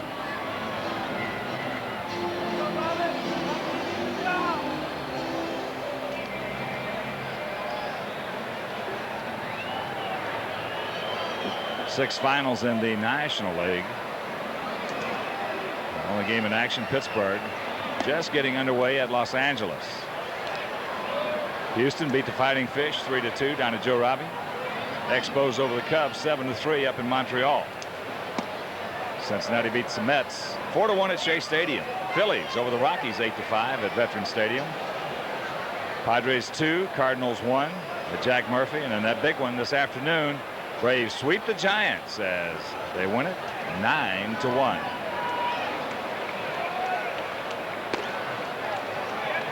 Outside 3-0. And a big sideline of that series, Hawk, Will Clark on the disabled list is what we hear with a knee problem. Whoa.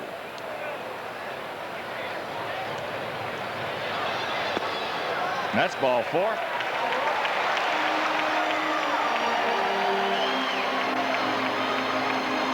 So with 2 out, Robin at first. Warren Newsom, the schedule hitters, being called back. And let's see who'll pop out of that dugout. Going to be number 7, Steve Sachs.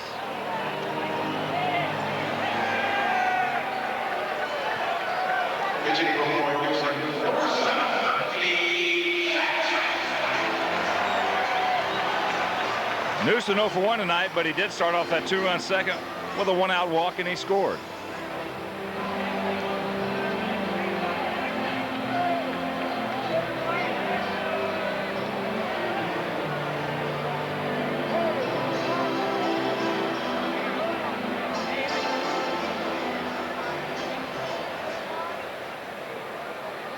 $31,521 in attendance tonight.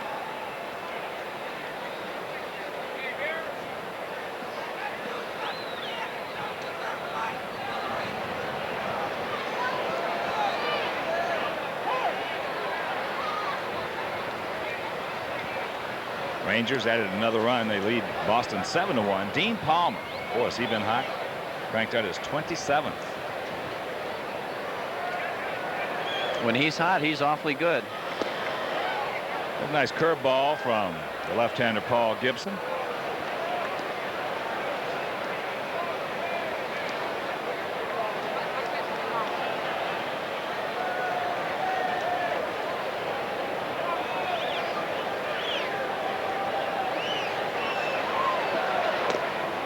Inside 1-1. Danny Pasquale on deck if Sox can reach.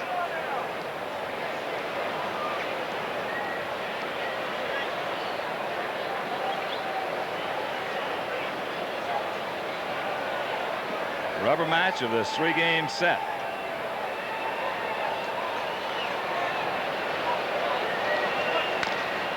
Two-hopper. Pat Kelly's got it to Gallego, and that'll retire the side. Nothing across after 5 from Comiskey Park. Sox on top 4-3. We're in the top of the 6th inning here at Comiskey Park in Chicago. The Sox clinging to that 4-3 advantage. And our next televised game on SportsChannel will be a double dip against the Minnesota Twins. That's starting at 4 o'clock Central Time. Game 1 will feature Tim Belcher against Jim Deshaies, and in Game 2, Jack McDowell will go for his 21st victory on the season against Mike Trombley of the Twins. Here's Paul O'Neill to start things off for the Yankees in the 6th inning. Paul is single and scored, and he flied to center. He's dangerous. .312 hitter on the season as you look at the Pope, Don Paul.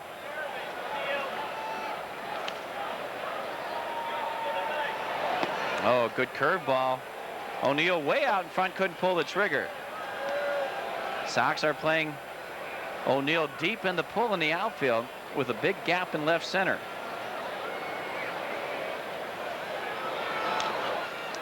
Can't get up on a high fastball, so Alex ahead in this count, 1-2. O'Neill, as we mentioned earlier, came over from the Cincinnati Reds for Roberto Kelly, a trade that apparently helped both ball clubs.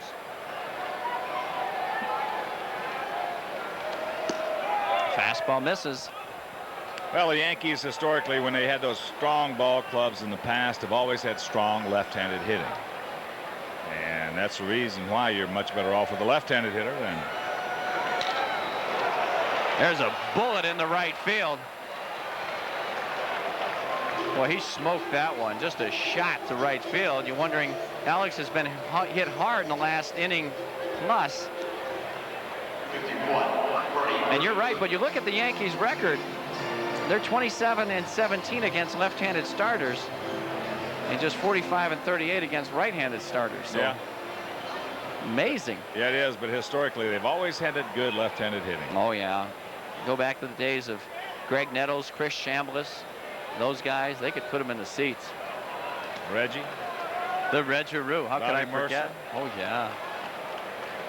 Bobby was here.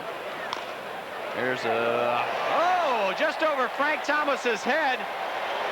O'Neill the third, Williams in the second with a double, and the Sox here are in trouble. In the 6th, 2 runners in scoring position for Stanley. Wow.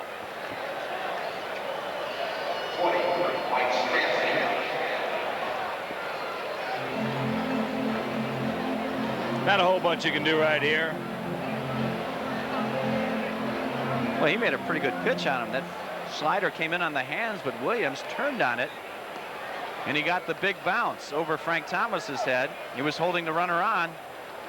So Mike Stanley, his job right here is to try and get that runner in from third, runner from second to third, any way he can. Tries to go the opposite way. He's good at that. He's got a good inside-out stroke, and he fouls that one back. So the Sox need a pop-up or a strikeout right here. As you look at the bullpen, Don Paul and Scott Radinsky warming up for the Sox. Outfield playing Stanley to hit the opposite way, and they're deep. There's a good fastball strike on the outside. So Stanley, with the sacrifice fly and a strikeout tonight, has driven in 67 on the season.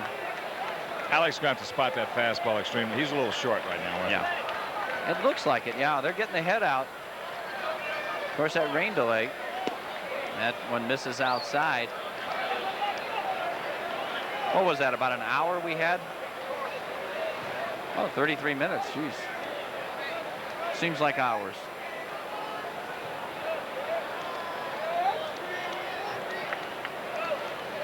See what Stanley has done this year, career highs in homers and RBIs. 20 and 67 respectively. Slider, fish ain't biting. Well, he tried to make a perfect pitch right there.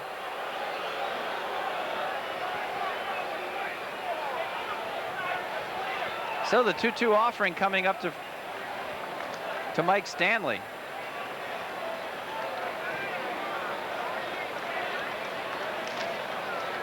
Sox are conceding the run on a ground ball, except at third, except at first. There's a good heater upstairs. He got him. Boy, Alex just got a little bit extra right there. Yeah, he reached back at it another 5 or 6 inches right here.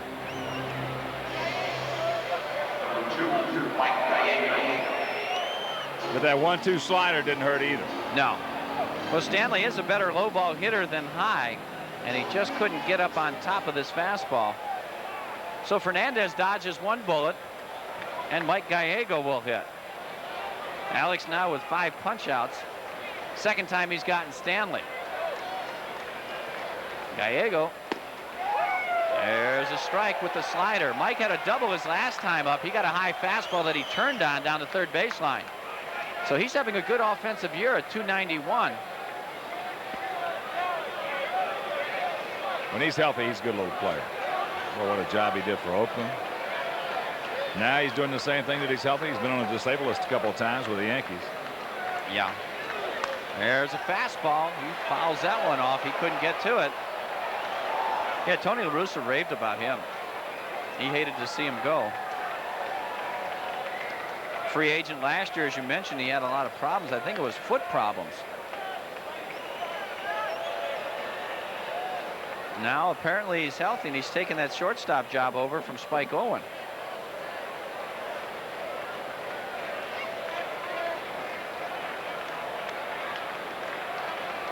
Well, Alex trying to dial it up one more time. 0-2. Fastball up and away. Frank Thomas, even with the bag at first base, and Robin a few feet back of the bag at third, but he'll move in with the pitch. He'll try and cut off that run at home. The grounder is hit to the third baseman. I'm sure with one out, the contact play will be on for the Yankees, so those runners will be moving. Third base coach Clete Boyer gives the sign for that to the base runners. Frank Howard over at first. Drop down, misses the outside corner. 2-2. So as we said, Mike Stanley, a good low ball hitter. Mike Gallego is a good high fastball hitter. So you want to keep the ball down on him. And of course, that punch out or the pop-up is what you want in this situation. Coming inside, there's a drive into the gap in right center. Pasqua can't get there, and he can't cut it off. 2 runs will score. Gallego in the second with a double. And the Yankees take a 5-4 lead. Got the fastball up.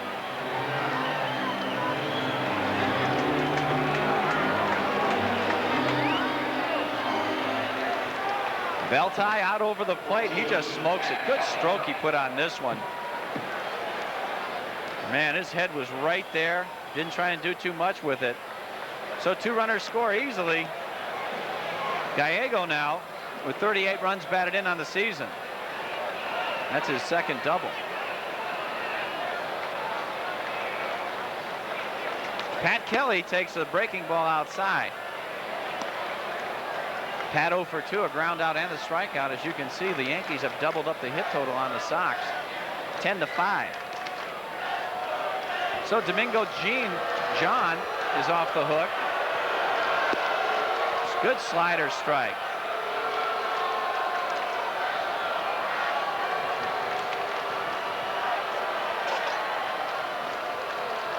Wade Boggs is the on-deck hitter.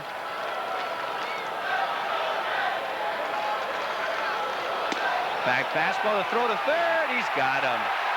Oh, Officer Karkovice apprehends another base thief. No chance for Gallego. Not that good of a jump. It looked like his wheels were spinning. Thank you.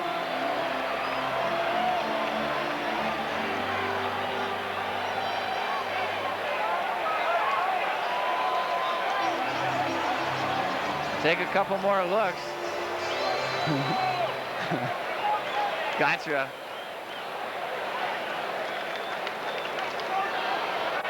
The 2-1 pitch is a strike on the outside corner. So the count even to Kelly at 2-2.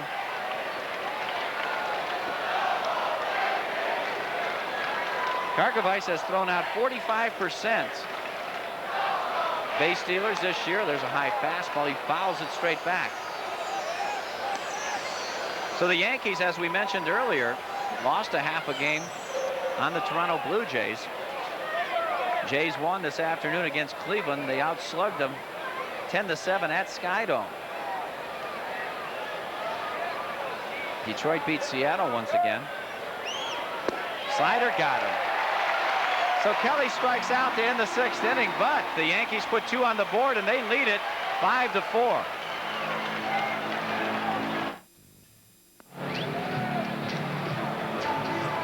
Four Yankees, bottom of the 6th inning. We had a 33-minute rain delay.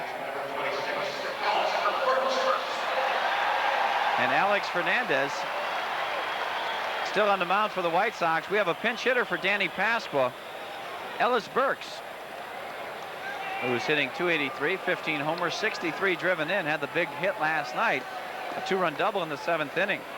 Sox winning 4-2. So some more magic is needed this evening. Bucky Showalter knows that the White Sox have struggled against left-handed pitching, just 18-21 against left-handed starters on the year. So he goes with Gibson in relief of Domingo John. Fastball strike outside corner. Which is exactly the proper thing to do. You turn over the White Sox lineup. Now, especially that you have the lead. Oh, yeah.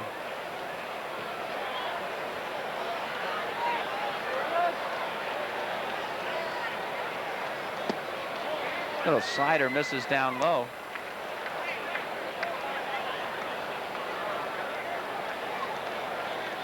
Bernie Williams playing a shallow center field. Changeup into the center field, base hit. So Ellis Burks gets a pinch hit single to start off the 6th inning. Well, he stayed back nicely on that one. Hand stayed back, and he smokes it up the middle. Oh, that front foot hit real soft. That chin just goes from the front shoulder to the back shoulder. That's a pretty swing. So here's Lance. 2 for 2 tonight, a triple, a run scored, and 2 runs batted in. So Lance off to a good start tonight. Do some more. Grounded towards first. Mattingly to second. Gets the lead runner. No chance to get Johnson. Burks retired. 3-6.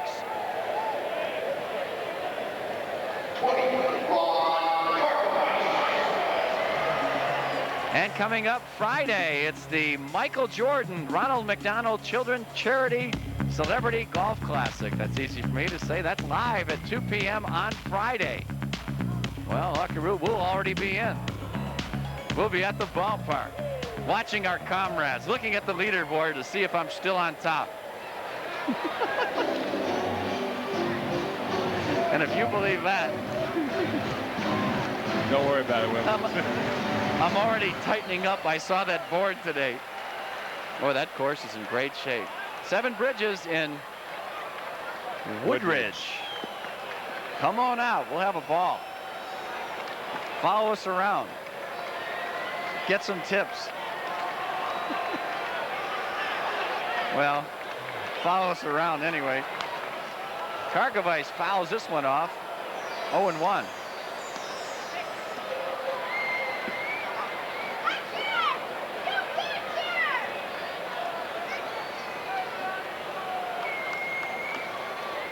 Ellis Burks, the runner at first. Kark had that solid single his last time up after he struck out against Domingo John. That was an RBI. Kark pops this one up middle of the infield.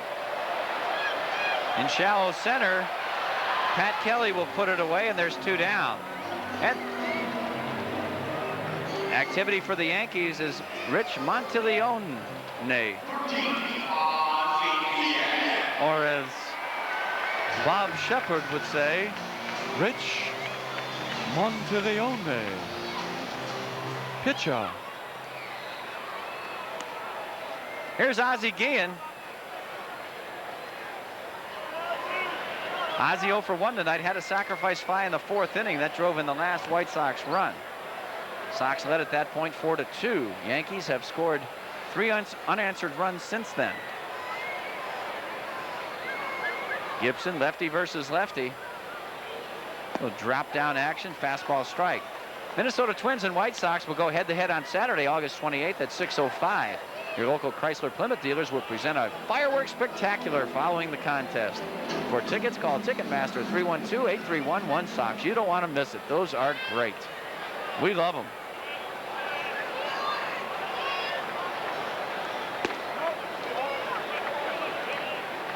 One and one on Guillen.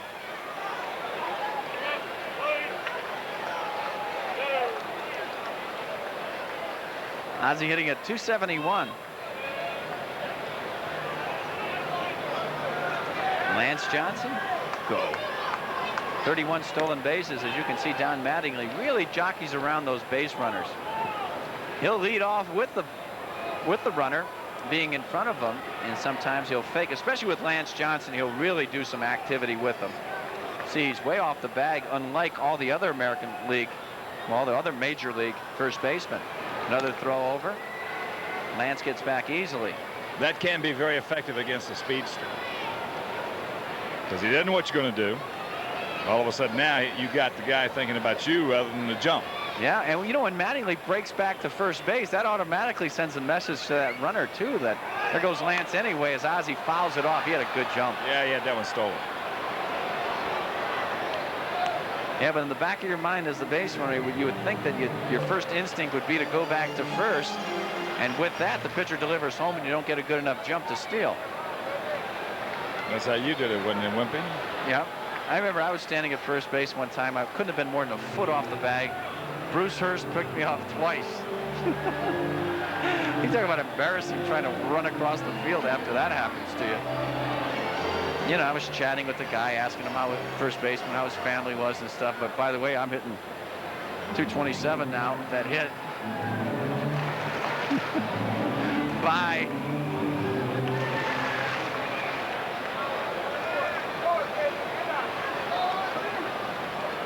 So we're back to the action here. 1-2 pitch coming up to Guillen.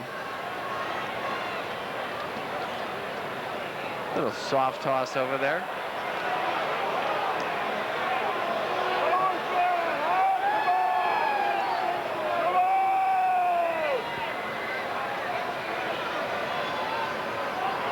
There goes Lance. Pitch up and away to throw. It's right on line, but Johnson in there safely. That was a pitch out, and they still couldn't get it. Wow. Didn't look like your basic pitch out, but Lance, boy, he got a good jump. And takes that little peek. I like that. I hate when those base runners are stealing and they run with their head down. Watch Lance take that little peek. There you go. That didn't slow him up any. I don't know why they don't teach that 100% of the time. 2-2 to Guillen. With drop down breaking ball, and he just got a piece of it. Actually got away with a mistake right there. Yeah, I think the speed of that pitch worked in Gibson's favor. Ozzie way out in front.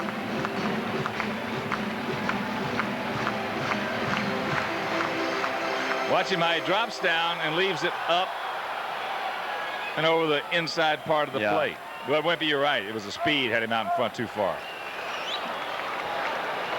Tim Raines is on deck. He'd love to hit this inning. Bottom of the 6th, Sox trailing 5-4.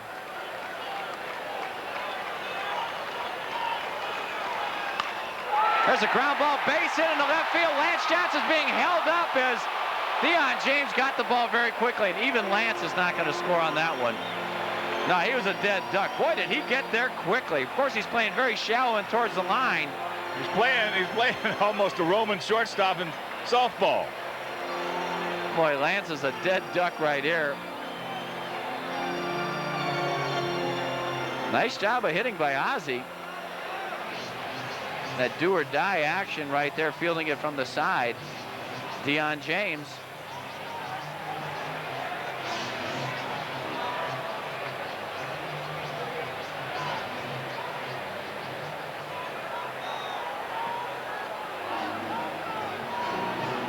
So runners at the corners. That'll be the situation with 2 outs, as Tim Raines will get a chance. Timmy is 0 for 3 on the night.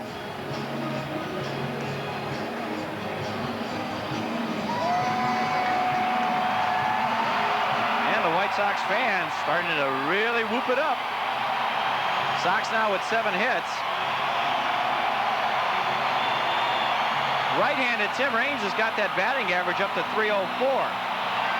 290 hitter left-handed with a lot more bats from the left side of the plate.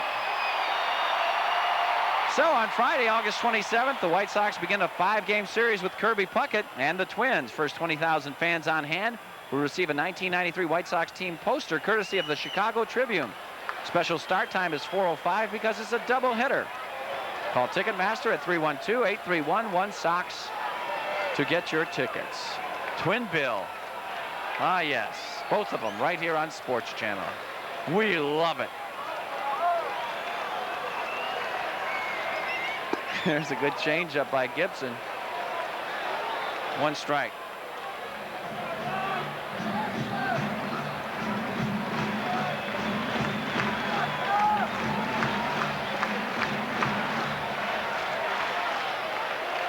There you see Lance at third, Ozzie Guillen, the runner at first. Ozzie wearing those high tops because of his ankles. There's a fastball, misses inside. Are they ugly or what? Got one of Johnny Unitas's old pair of shoes. Man, they got to do away with those things.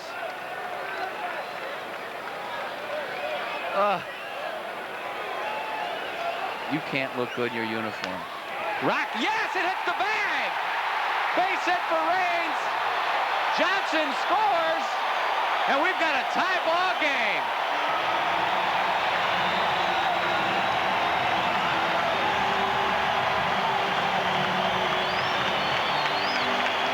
Hey.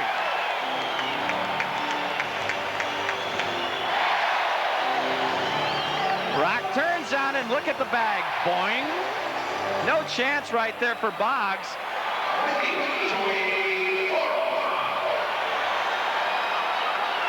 So the Sox tie it up here in the 6th inning. Joey Cora will hit, but he'll hit off a new pitcher as Bucky Showalter bounds out to the mound. And that'll be it for Paul Gibson. Runners at first and second with 2 out. We'll be back to tell you about the new reliever right after this. Right-hander Rich Monteleone coming on, making his 33rd appearance at 5-4 record, 4.32 ERA. He's worked in 66 2/3, given up 61 hits, 30 walks, 40 strikeouts. And he is the 3rd Yankee pitcher of the evening. Domingo John started, went 4. Gave up 4 runs, earned 4 hits, 2 walks, had 5 strikeouts, and the partial line on southpaw Paul Gibson, 1 2/3, a run on 3 hits, 1 walk, 1 strikeout. And of course the runners, his responsibility. Ozzie at second and Rock at first. So the 33-year-old veteran southpaw Paul Gibson, who's had a couple of good outings against the Sox this year. I'll tell you, that could have been a tough break right there if that ball hits that bag and bounces right to Boggs. Oh boy. Yeah, if Wade didn't get over there quite as quick, he might have been able to make that play. Of course, you can't anticipate it hitting the bag. Come on, Joey. Okay, Joey. He's had a tough night so far. Got that hat trick working. That doesn't mean anything. Monteleone has got a good changeup. It's his best pitch. Fastball not overpowering, but it looks a lot better after he throws a couple of changeups. There's a fastball down low. The big hurt, Frank Thomas, is on deck. I wouldn't mind seeing him up there with the bases loaded. Good concept. Let's work on it.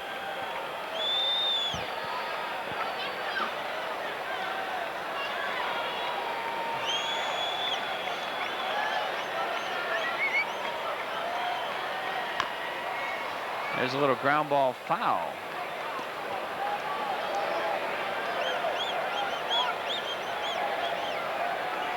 So there's Frank.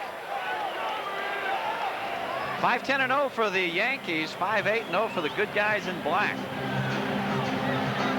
There's 2 out. Ozzie Guillen, good speed on the base paths with Guillen at second. Tim Raines at first. And Joey Cora hanging in there with that 1-1 pitch coming up.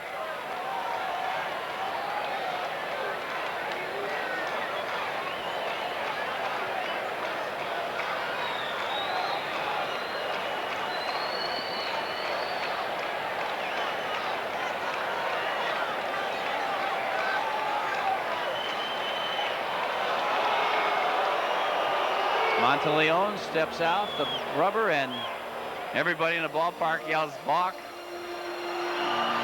And you can't balk to second base.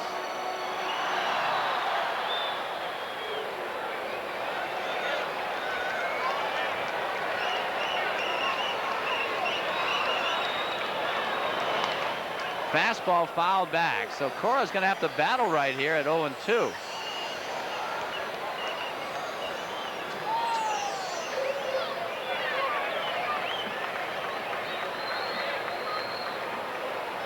Sox have put 1 run on the board here in the bottom of the 6th inning to draw even at 5. And Monteleone is the 3rd Yankee pitcher in this ball game. Alex Fernandez all the way for the White Sox. Grounded, first base. Don Mattingly's going to take it himself, and that'll do it for the Sox. They strand 2, but pick up a run, and after 6, we're tied at 5.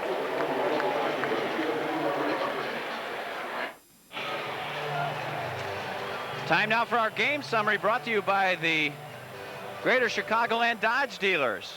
For New York, Gallego 2 for 3 with a couple doubles and 2 runs batted in. For the Sox, Lance Johnson 2 for 3 with a triple, 2 runs and 2 RBIs. Alex, after the delay, threw 2 innings and gave up 3 runs. Ellis Burks is the new right fielder. He came on as a pinch hitter and got his knock. And a new pitcher will be Scott Radinsky. Rad is 6-1 with a 3.83 earned run average in 58 games. Those numbers going down, down, down. That's good. 43 hits allowed in 42 and a third innings, 14 walks, 35 strikeouts. He has 4 saves. Come on. Wade Boggs leads off the top of the 7th. Takes the fastball up and in. Boggs 2 for 3 tonight with an RBI.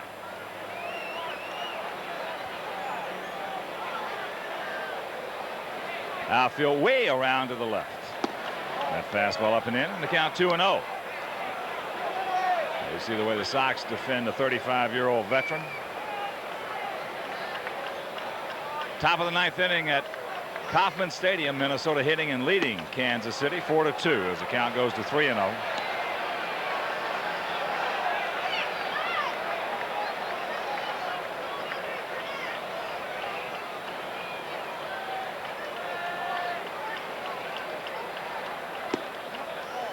He walks him on 4 pitches. Oh, the leadoff man aboard.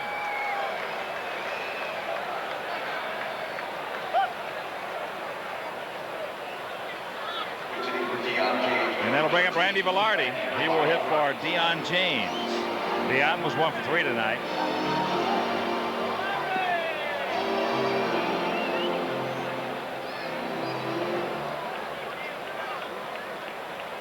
Randy hitting at 272. Squares to bunt. Does. Off the plate foul. And the count 0-1.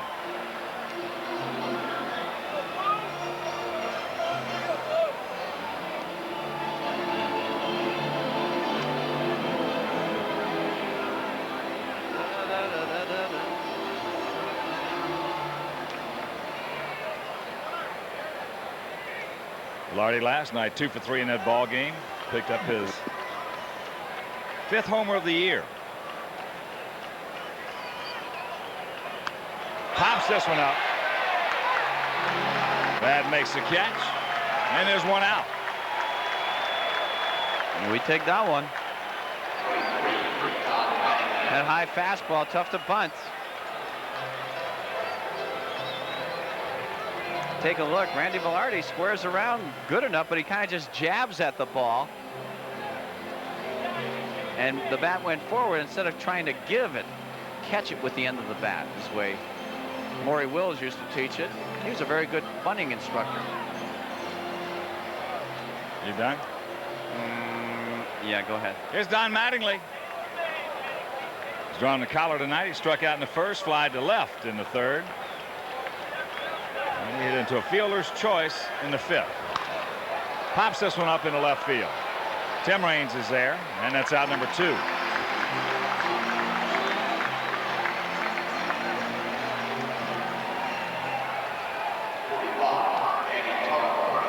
Activity down in the Sox pen. Right-hander Don Paul, husband of Katie, the Greek.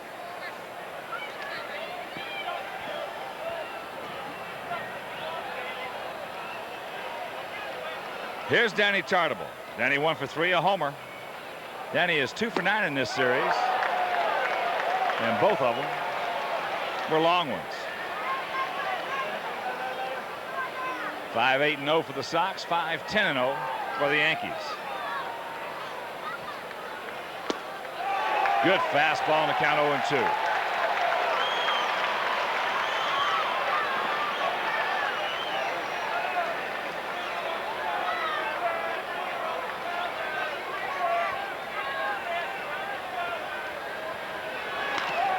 Ground ball, Ozzie, second hop, over to Cora. They force Boggs, and that'll retire the side. 7th inning stretch, tied at 5, and next up in the Coopernoll on deck circle for the Sox are Thomas, Ventura, and Sachs.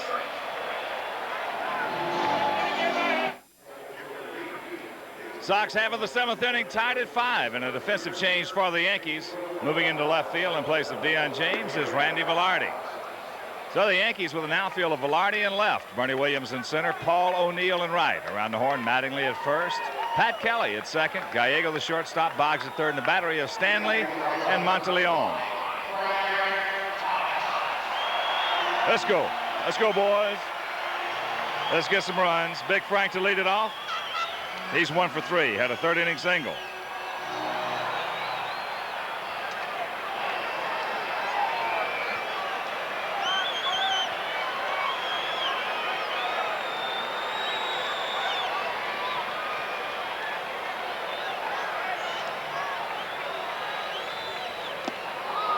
Couldn't check it up. Foul tipped it into the glove of Stanley, and the count 0-1.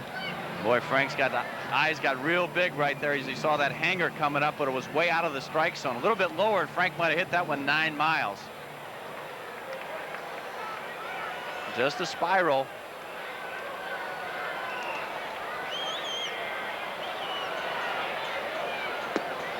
Takes that one low, and the count 1-1. Ventura on deck. Well, your pick to click really matches up well against this guy.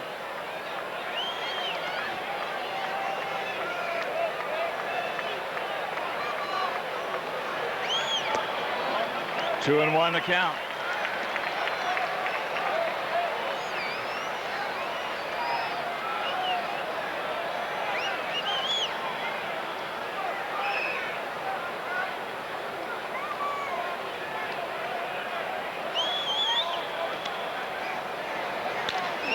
Gallego right over the top, and Big Frank is gone.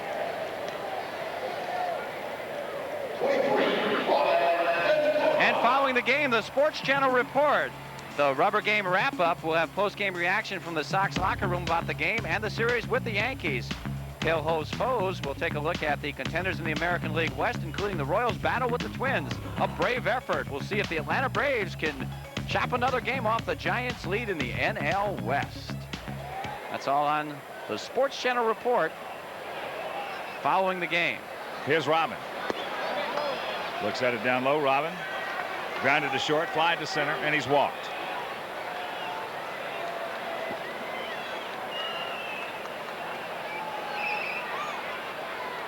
Outfield playing him straight up there, bunched just a little bit as the count goes to 2-0.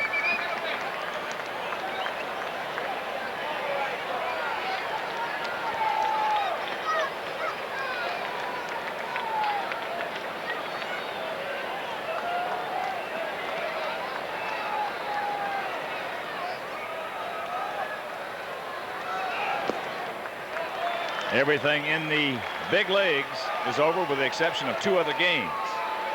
Boston at Texas and Pittsburgh at LA. And after this half inning, it'll be Randy Hahn to give you all the scores.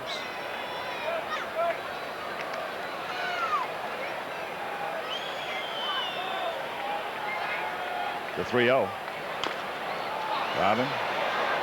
Fair ball. A little too Hopper to Mattingly. And there's 2 gone. And you can. All right, there's good news. Minnesota over Kansas City, 4-2, and you can celebrate Labor Day with the White Sox on Monday, September 6th.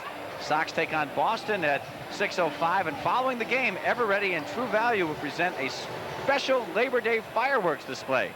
See the Sox, both white and red. You can call 312-8311-SOX for tickets. Here's Saxey. Saxey 0 for 1, hit into a 4-6 fielder's choice.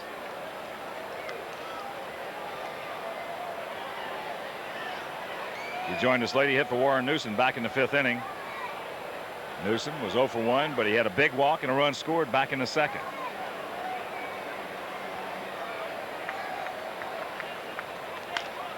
That's into right field. Paul O'Neill will just have to pull up, take it on the first bounce. So a 2-out single by Sachs. Good speed aboard.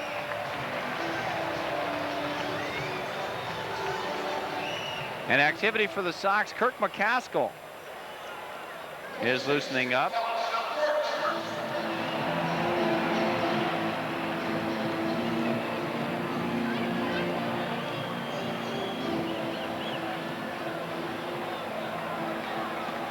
Here's Ellis.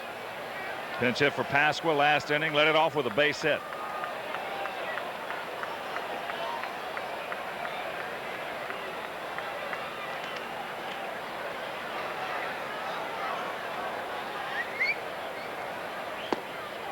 Breaking ball misses from Monteleone, which former #1 draft pick by the Detroit Tiger organization. There's the activity. Southpaw Steve Howe.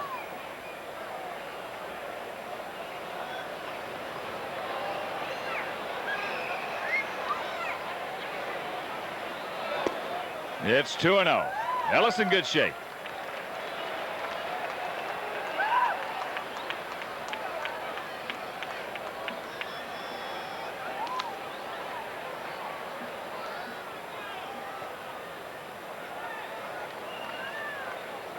Oh, what a big double last night. Knocking in 2 runs as the Sox won that game 4-2. Sox does not go.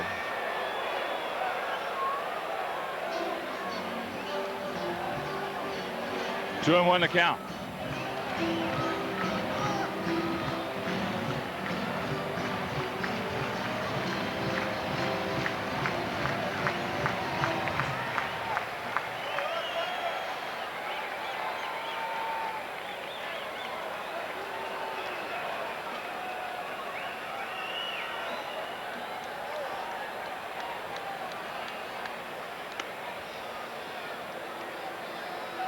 Sox should be able to get a pretty good lead and pretty good jump off the Yankee right-hander.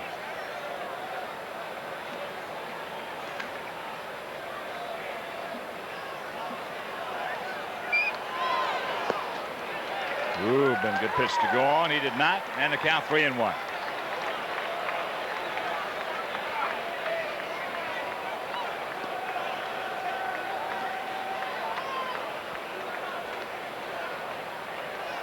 Well, if he goes right here, I think he's got to. He might be able to score on a double, even a long single. Good concept. Yep. He does not go. Ellis fouls it back. Is he going to go now? Once again. The great prognosticator. Calls it the way he sees it. Tom Paciorek. Nostradamus. You know, you can mention those two names like in the same breath. Merlin.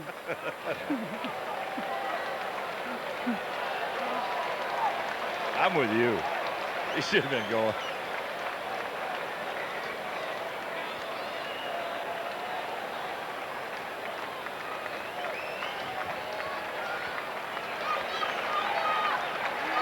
Three balls, 2 strikes, 2 out. High in the left field. Randy Velarde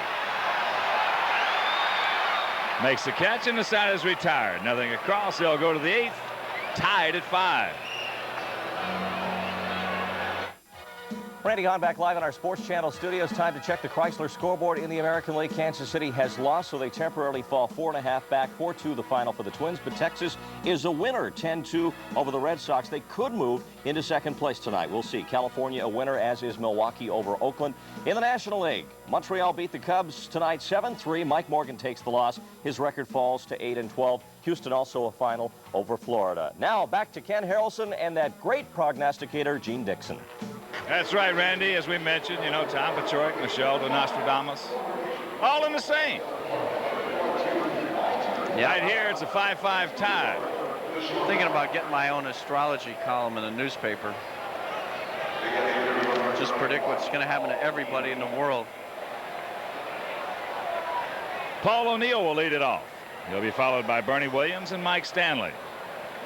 O'Neill is 2 for 3 tonight. He has scored twice, hitting .314 as he stands in, takes a strike.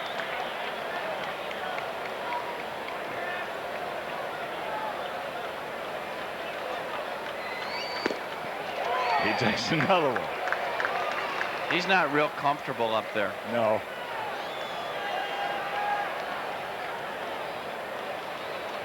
You see the Checkster has joined Don Paul. Count hangs at 0-2. He looks like me hitting against Mark Clear.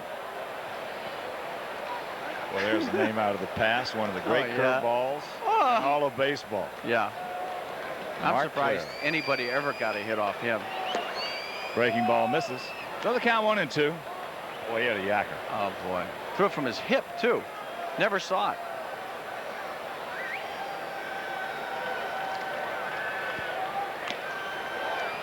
Just got a piece of it.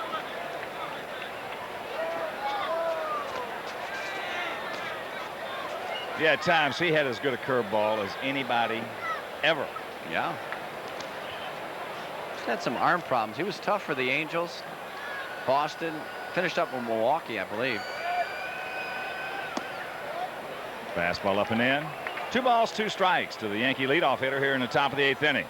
5-9-0 for the Sox, 5-10-0 for New York.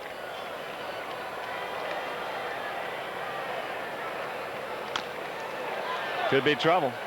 Robin Barehands cannot make the play.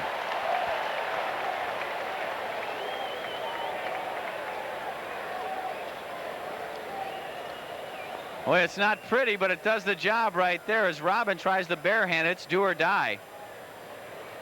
So O'Neill really got lucky right there. And here comes Gene Lamont. He's going to make a change. So breaking the action is Scott Radinsky will depart. We'll be back with the numbers on a new Sox pitcher right after this. Don Paul comes to work for the 38th time. He's 2-2, the .281 earned run average for the Sox. Giving up 58 hits in 57 2/3 innings, 10 walks, 28 strikeouts. And he'll be on the pitch to Bernie Williams. And our next TV game on SportsChannel, the Sox have Thursday off, will be Friday, a doubleheader at 4. Minnesota Twins in town. It'll be Tim Belcher and Jack McDowell working for the good guys. Jim Deshaies against Belcher in game 1, and Mike Trombley will try and thwart Jack McDowell's bid for his 21st victory in game 2. Riveting. Thank you. Bernie Williams stands in. Bernie 2 for 3 tonight. He singled in the second, flied to center in the fourth, and he doubled and scored in the sixth. A 5-5 tie, nobody out, and Paul O'Neill at first.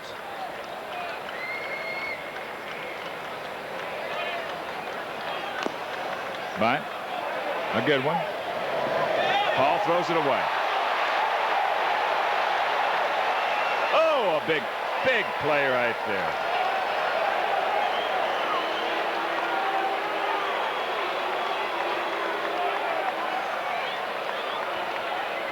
That'll be a sacrifice, E1.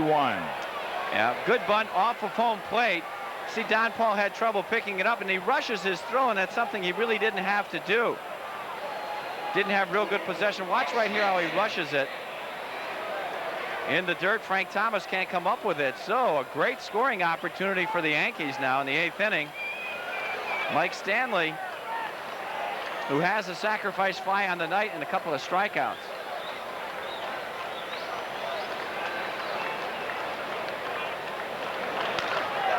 There's the base hit. They're going to hold Bernie Williams at third.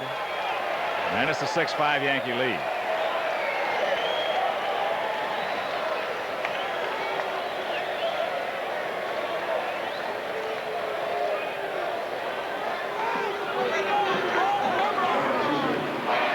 Well, first pitch splitter, not that bad of a pitch. He was down, but Stanley's a good off-speed hitter and a good low ball hitter.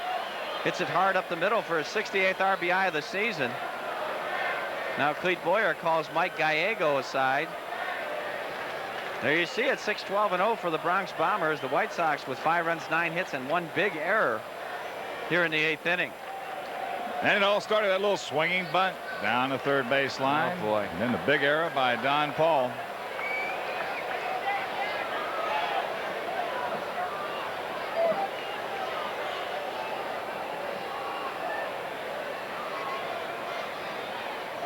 Gallego double a lead off the 5th. He doubled in 2 in the 6th.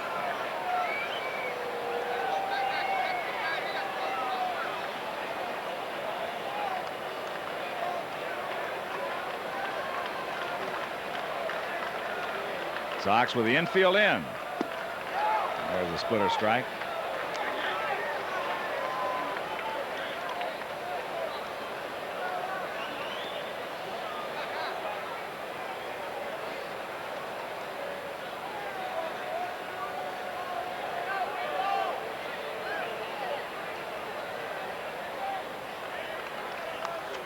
Checks it up, fouls it off, and the count 0-2.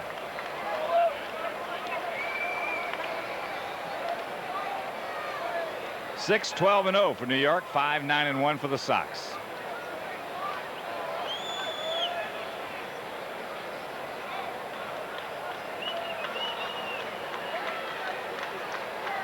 No activity down in the Sox pen. Yes, he did. So a big strikeout.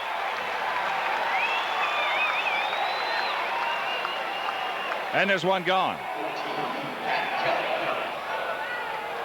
0-2 splitter down low, and the fish were biting right there.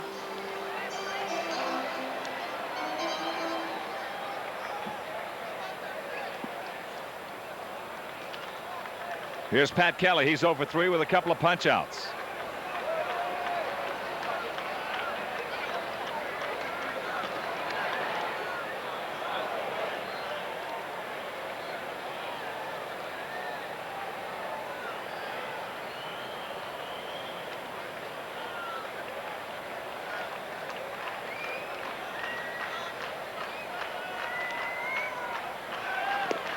Nice block. Nice pick by Kark.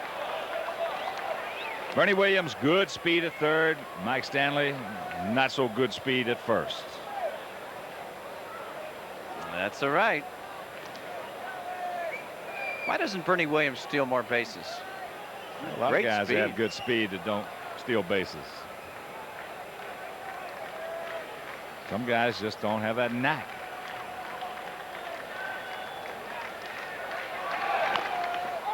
Cues this one going foul. Thank goodness. And the count 1-1.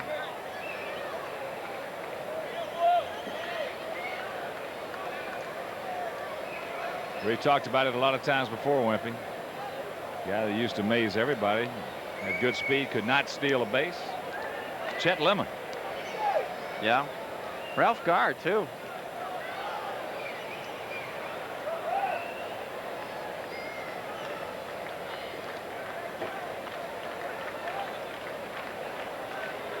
A ball, a strike, and out.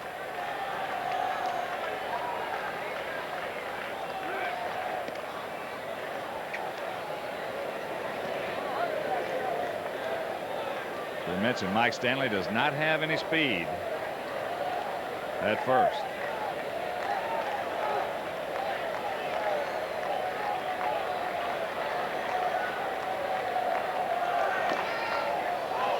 Safety squeeze. Fouled it off. And the count 1-2.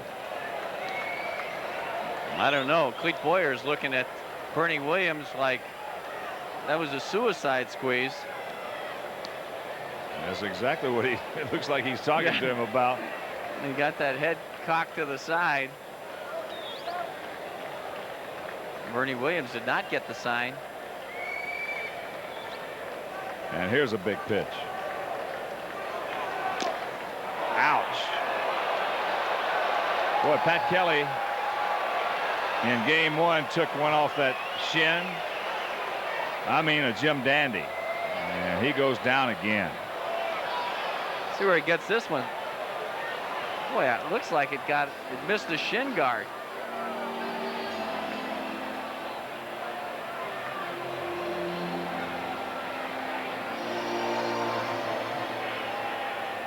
Ouch.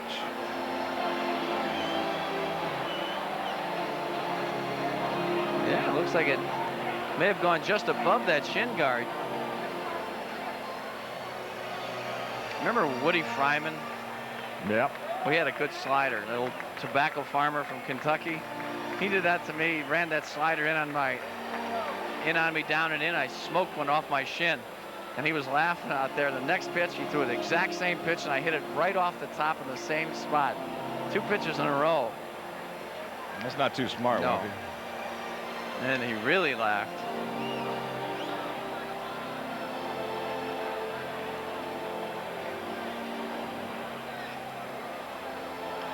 Gonna have to wear one of those catcher shin guards up there next.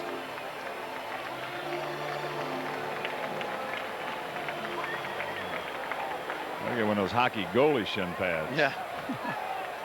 Yeah, that'll make you feel safe.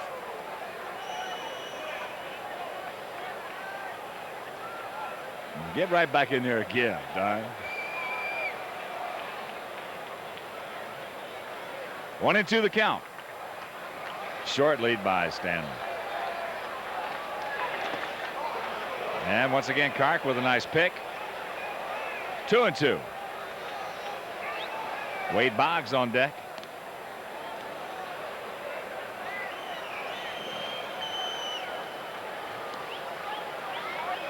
And as we mentioned, no activity down in the Sox pen.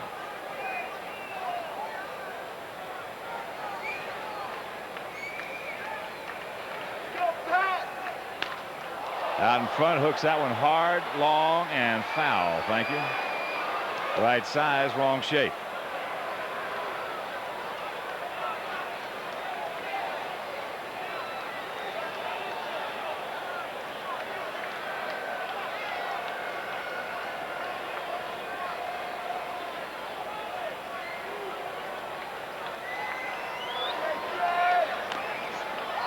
He almost got him. Almost, exactly right. Well, he gets out and around the ball so much. Yeah, he does. On that inside pitch, he's going to hit a lot off his foot and his shin. Yeah, he should never go to the plate without some sort of protection.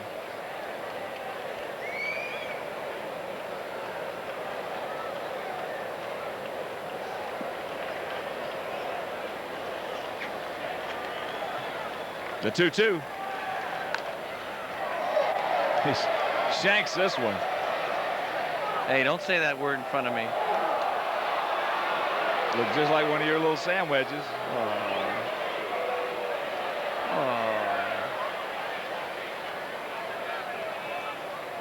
Hey, I'll bet you my team beats your team tomorrow.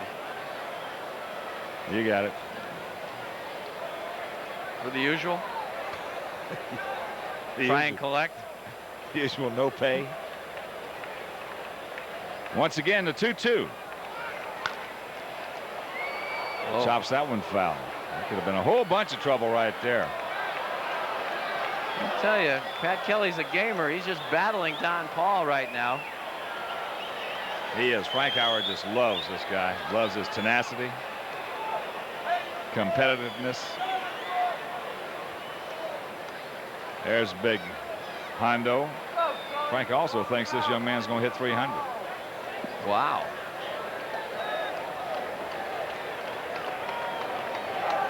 And once again, the 2-2. Lays off, full count.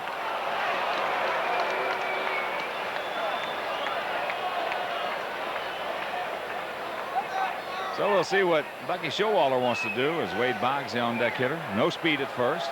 Good speed at third. Well, they haven't run on any situations like this in this series. I'd be surprised if he was running. He's not. Paul can't find it. Now he's going to come to the plate. And the ball is kicked out of Karkovice mid. Now the runners will advance.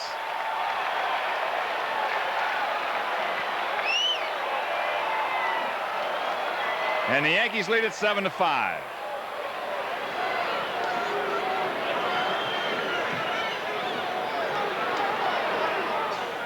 Another big play. Oh, boy. Well, Don Paul smothers it. He can't find it. Finally, he does and gives the throw. And I don't think Kark really had full possession of it. He looked like he had it in the webbing of the glove. Throw a little bit offline to the first base side. And there you see the result.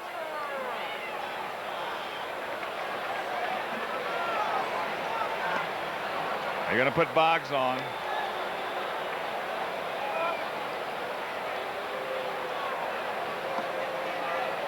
So there'll be an error on Karkovice.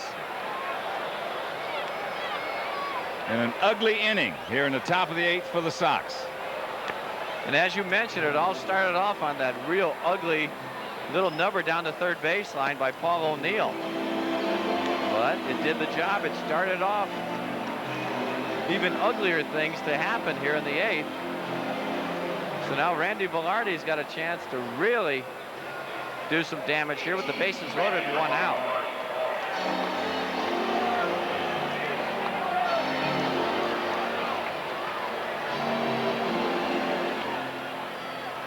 Randy last inning trying to bunt against Scott Radinsky. Popped it up. Can't get the splitter. Oh, Lordy.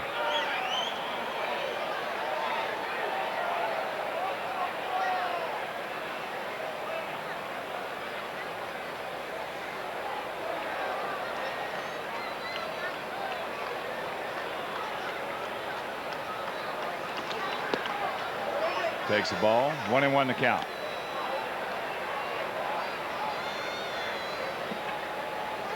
Now we got some activity down in the Sox pen.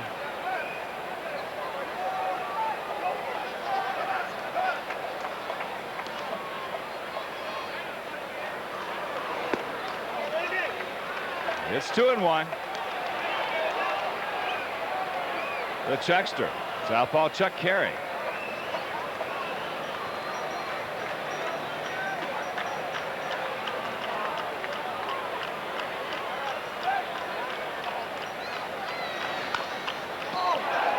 Ozzie going to take it himself? Yes. But the Yankees come up with 2 runs on 2 hits, 2 big errors. And after 7.5, they lead it 7-5. 7-5 Yankees, bottom of the 8th inning, and a new pitcher for New York. Steve Howe comes in for the 41st time. He's 3-4 with a 5.17 earned run average.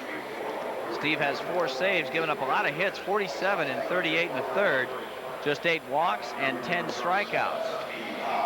So Monteleone, pitcher of record for New York, has a chance to win this ball game. The Sox will send two lefties in the first 3.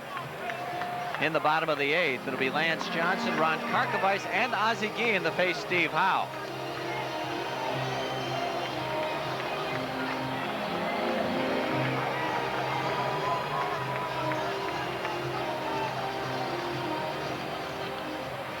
Lance Johnson 2 for 3 tonight. He scored a couple of runs. He's knocked in a pair. Triple in 2 in the 2nd. Single and scored in the 4th. Reached base on a fielder's choice in the 6th. Start us off, one dog. Boggs in on the grass at third. Outfield swung slightly to the left. Fastball strike. That's the tail of the tape. An ugly inning in the 8th for the Sox. Shoots that one foul. And the count 0-2. So the Sox, who had a bad defensive game on Monday in that 6-5 loss.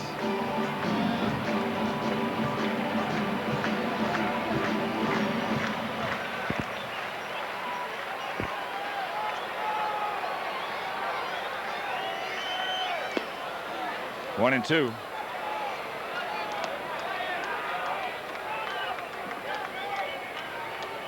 Everything in the American League is over. And just one game in progress in the National League. Bottom of the 4th in Los Angeles. There's a 2-hopper, Pat Kelly, and the lead man down.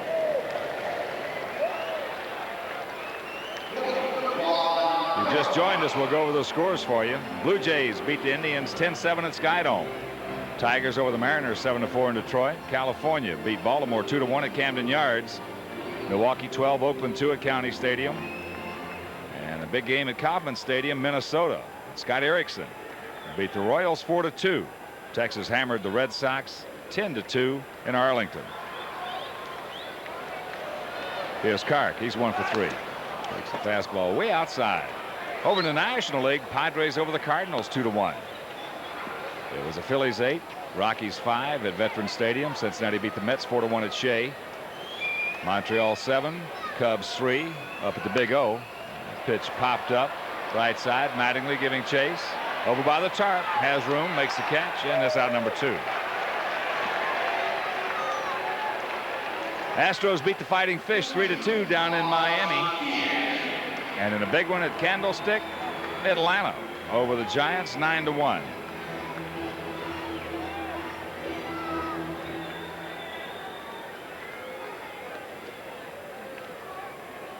So here's Ozzie. Ozzie 1 for 2 tonight. That sacrifice fly back in the 4th inning. He singled in the 6th.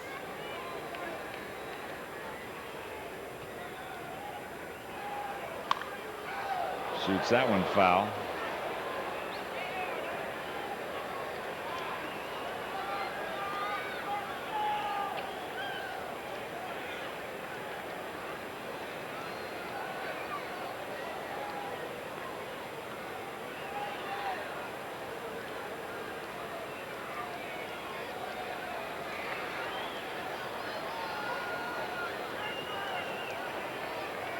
Just one home run in the ball game.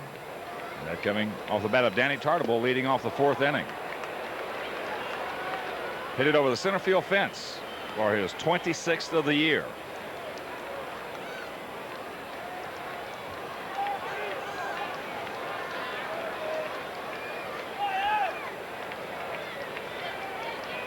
Here's the 0-2. Drops down a little bit. Ozzie just got a piece of it.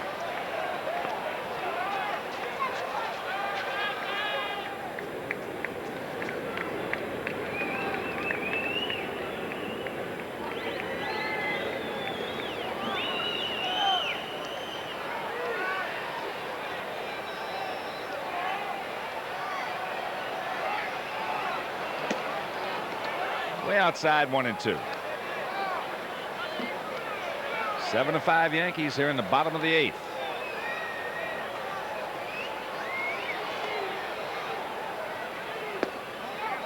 Close. Hal wanted it.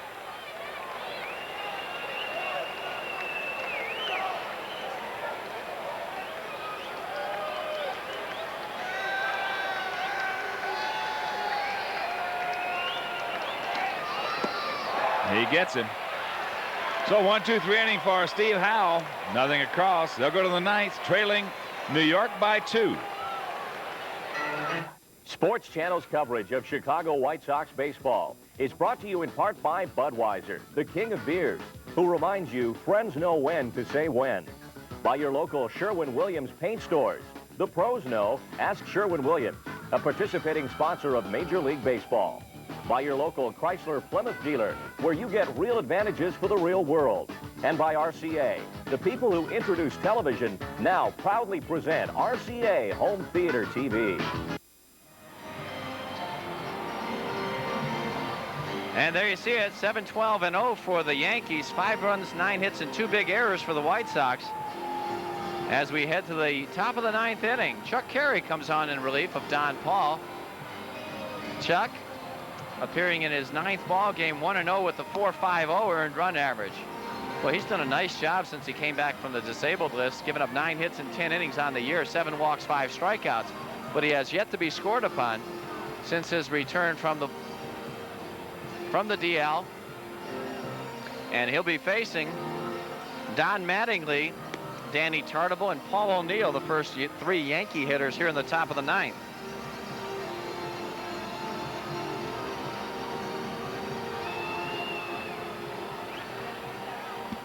So a 7-5 New York lead. 7-12-0 for the Yankees, 5-9 and a big 2 for the Sox. Here's Mattingly. He's drawn the collar tonight, 0 for 4. Don now 3 for 13 in this series. Hitting at .306 as he stands in.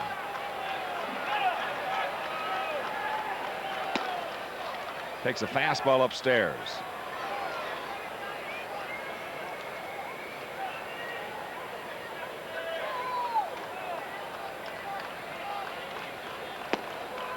Takes it low and away, and the count 2-0.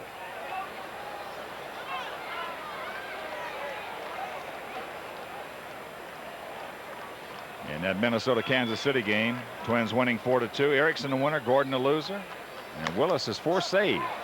The pitch popped up. Chuck Carey makes a call. And he finally surrounds it. Whoa, be still, my heart. Chuckster didn't want to catch it. Well, he got a jam sandwich. You don't see that very often with Don Mattingly.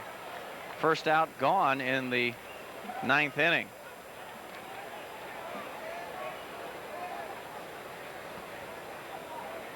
Here's Tartable. Danny 1 for 4 with that homer. Texas thumped the Red Sox 10-2. Dreyer the winner, Quantrell the loser. Ivan Rodriguez a 3-run homer in the first, his 8th. Dean Palmer a solo shot. In the 6th inning, that was number 27 for Dean.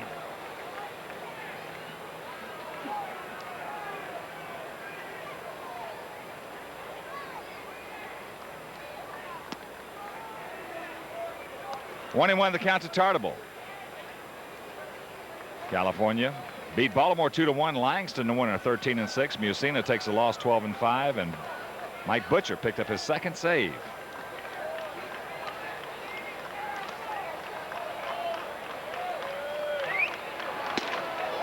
Fastball inside, and the count 2-1. Blue Jays over the Tribe 10-7 at Skydome. Hentgen the winner, 15-7. Mesa the loser, 9-10. And Dwayne Ward picked up his 36th save. There's a strike, 2-2. Jeff Treadway homered, number 2. And Alvaro Espinoza hit number 4. All those thumpers would be the last 2 guys you'd come up with. Well, I mean, going downtown in that game. Into right field, a can of corn for Ellis Burks. 2 gone. Tigers beat Sweet Lou's Mariners 7-4. Gullickson the winner, 11-6. Tim Leary takes a loss, 8-6. Davis picks up his 2nd save. Junior went deep, number 36. He went deep again, number 37. Dave Valley hit his 11th. Travis Fryman his 18th. And Wimpy's Body Cecil, friend, hit number 29. I love it when a full figure guy does good. Paul O'Neill, he is 3 for 4 tonight. Scored 3 times. Of course, that swinging bunt single down the third base line last inning. was a killer. Leading off.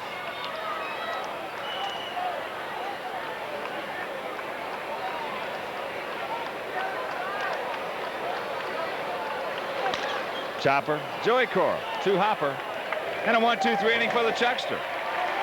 Nothing across. They'll go to the bottom of the ninth. Sox in a whole bunch of trouble. They trail it 7-5. Bottom of the ninth inning, and we want to remind you the producer director of White Sox baseball is James A. Angio. Ron Storto, our graphics coordinator. Our coordinating producer is Greg Bowman, and our executive producer is John Toohey. And there's the Sports Channel tail of the tape, bottom of the ninth. 2 big errors in the 8th inning allowed 2 runs to score, and the Sox in trouble. It will be the top of the order. Raines, Cora, and Big Frank Thomas. As the southpaw Steve Howe will try to finish it off. Rock 1 for 4 tonight. That RBI single back in the 6th.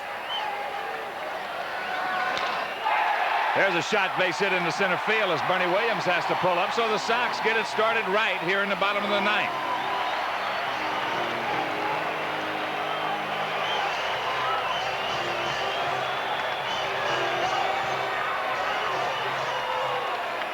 The Shark rally hats.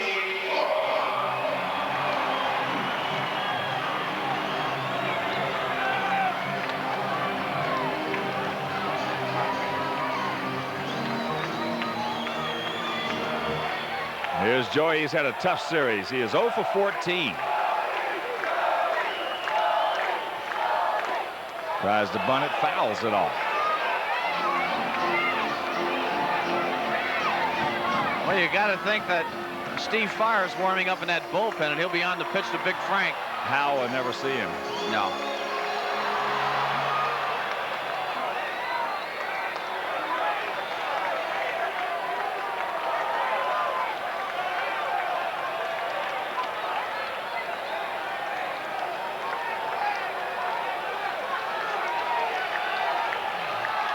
There goes Raines. Pitch popped up. Rock did not pick up the ball. Still doesn't know where it is. They're going to double him up.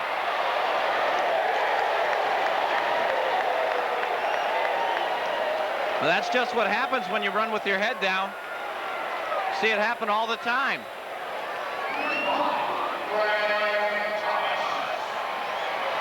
This has not been a pretty ball game for the Sox. No, right there. It doesn't take a whole lot to just take a little peek, and that didn't happen right there as Bucky Showalter in a dead sprint to the mound. That double play on the pop-up.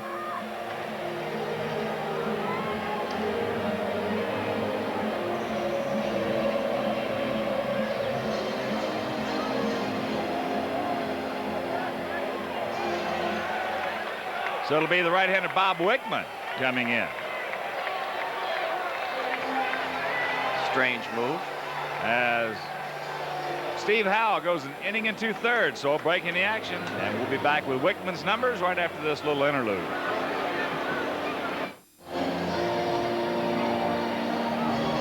Bob Wickman is the new Yankee pitcher with 2 out in the 9th inning. His job to get Big Frank out. He's 10-4 in 27 games, 4.44 earned run average. He has saved 2. 135 hits allowed in 123 and 2/3 innings, 59 walks, 59 strikeouts. So now there are 2 out, nobody on, and here's Big Frank. He's 1 for 4 tonight. Takes a fastball strike.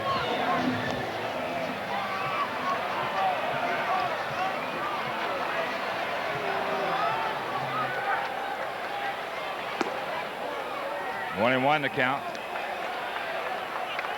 Robin Ventura on deck. That's 2 and 1. Wickman just getting it and throwing it.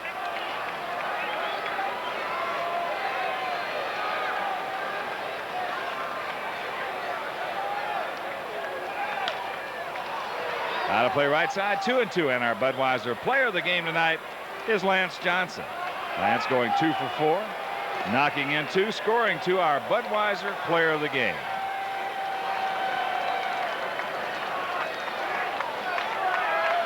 Two balls, 2 strikes, 2 out. Wickman trying to nail it down for Rich Monteleone. Pops him up, and this should do it. Paul O'Neill, who has not committed an error this year, makes the catch, and the ball game is over. So the Sox give one away here in a game they certainly did not deserve to win as they lose it 7-5. Wimpy and I will be back to wrap it up. Right now, let's go back to our studios and Randy Hahn. All right, thank you, gentlemen. Now time for our Sherwin-Williams play of the game. Take you back to the second inning. Lance Johnson at the plate, has runners at first and third, drives it into right. This will bounce off the wall. Johnson wheels around to third, but a couple of runs score. Warren Newson and Dan Pasqua. Sox led at that point 2-1, but as you just saw, they lost the ball game. Coming back, we'll send it back out to Comiskey Park and rejoin Ken Harrelson and Tom Paciorek as our Ford Dealer Sox post-game show comes up next.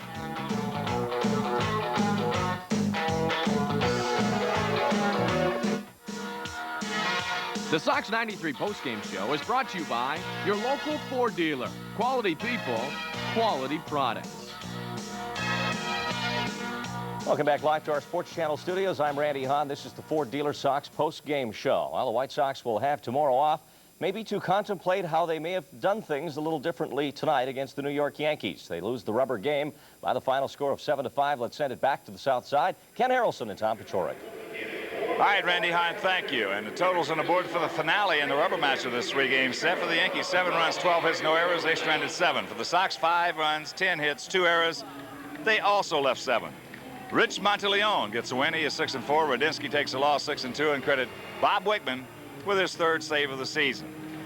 So in a big ball game for the Sox as the Texas Rangers just thumped the Red Sox tonight. Of course, Minnesota did beat Kansas City. Wimpy, this is just a bad ball game. Ugly ball game, and a game they really deserve to lose. Well, I don't think there's any question about that. In the last couple of innings, the Sox just pretty much gave the ball game away with a couple of errors and a couple of a bad base running play in the 9th inning, too. When you got Frank Thomas coming up, Tim Raines was doubled up, and that certainly didn't help the White Sox chances. Bob Wickman came in and got the last out. So take your hat off to the Yankees. They took advantage of the opportunities. Well, the Sox indeed, as Randy just mentioned, will have an off day tomorrow. And then that 5-game series with the Minnesota Twins coming up, that doubleheader.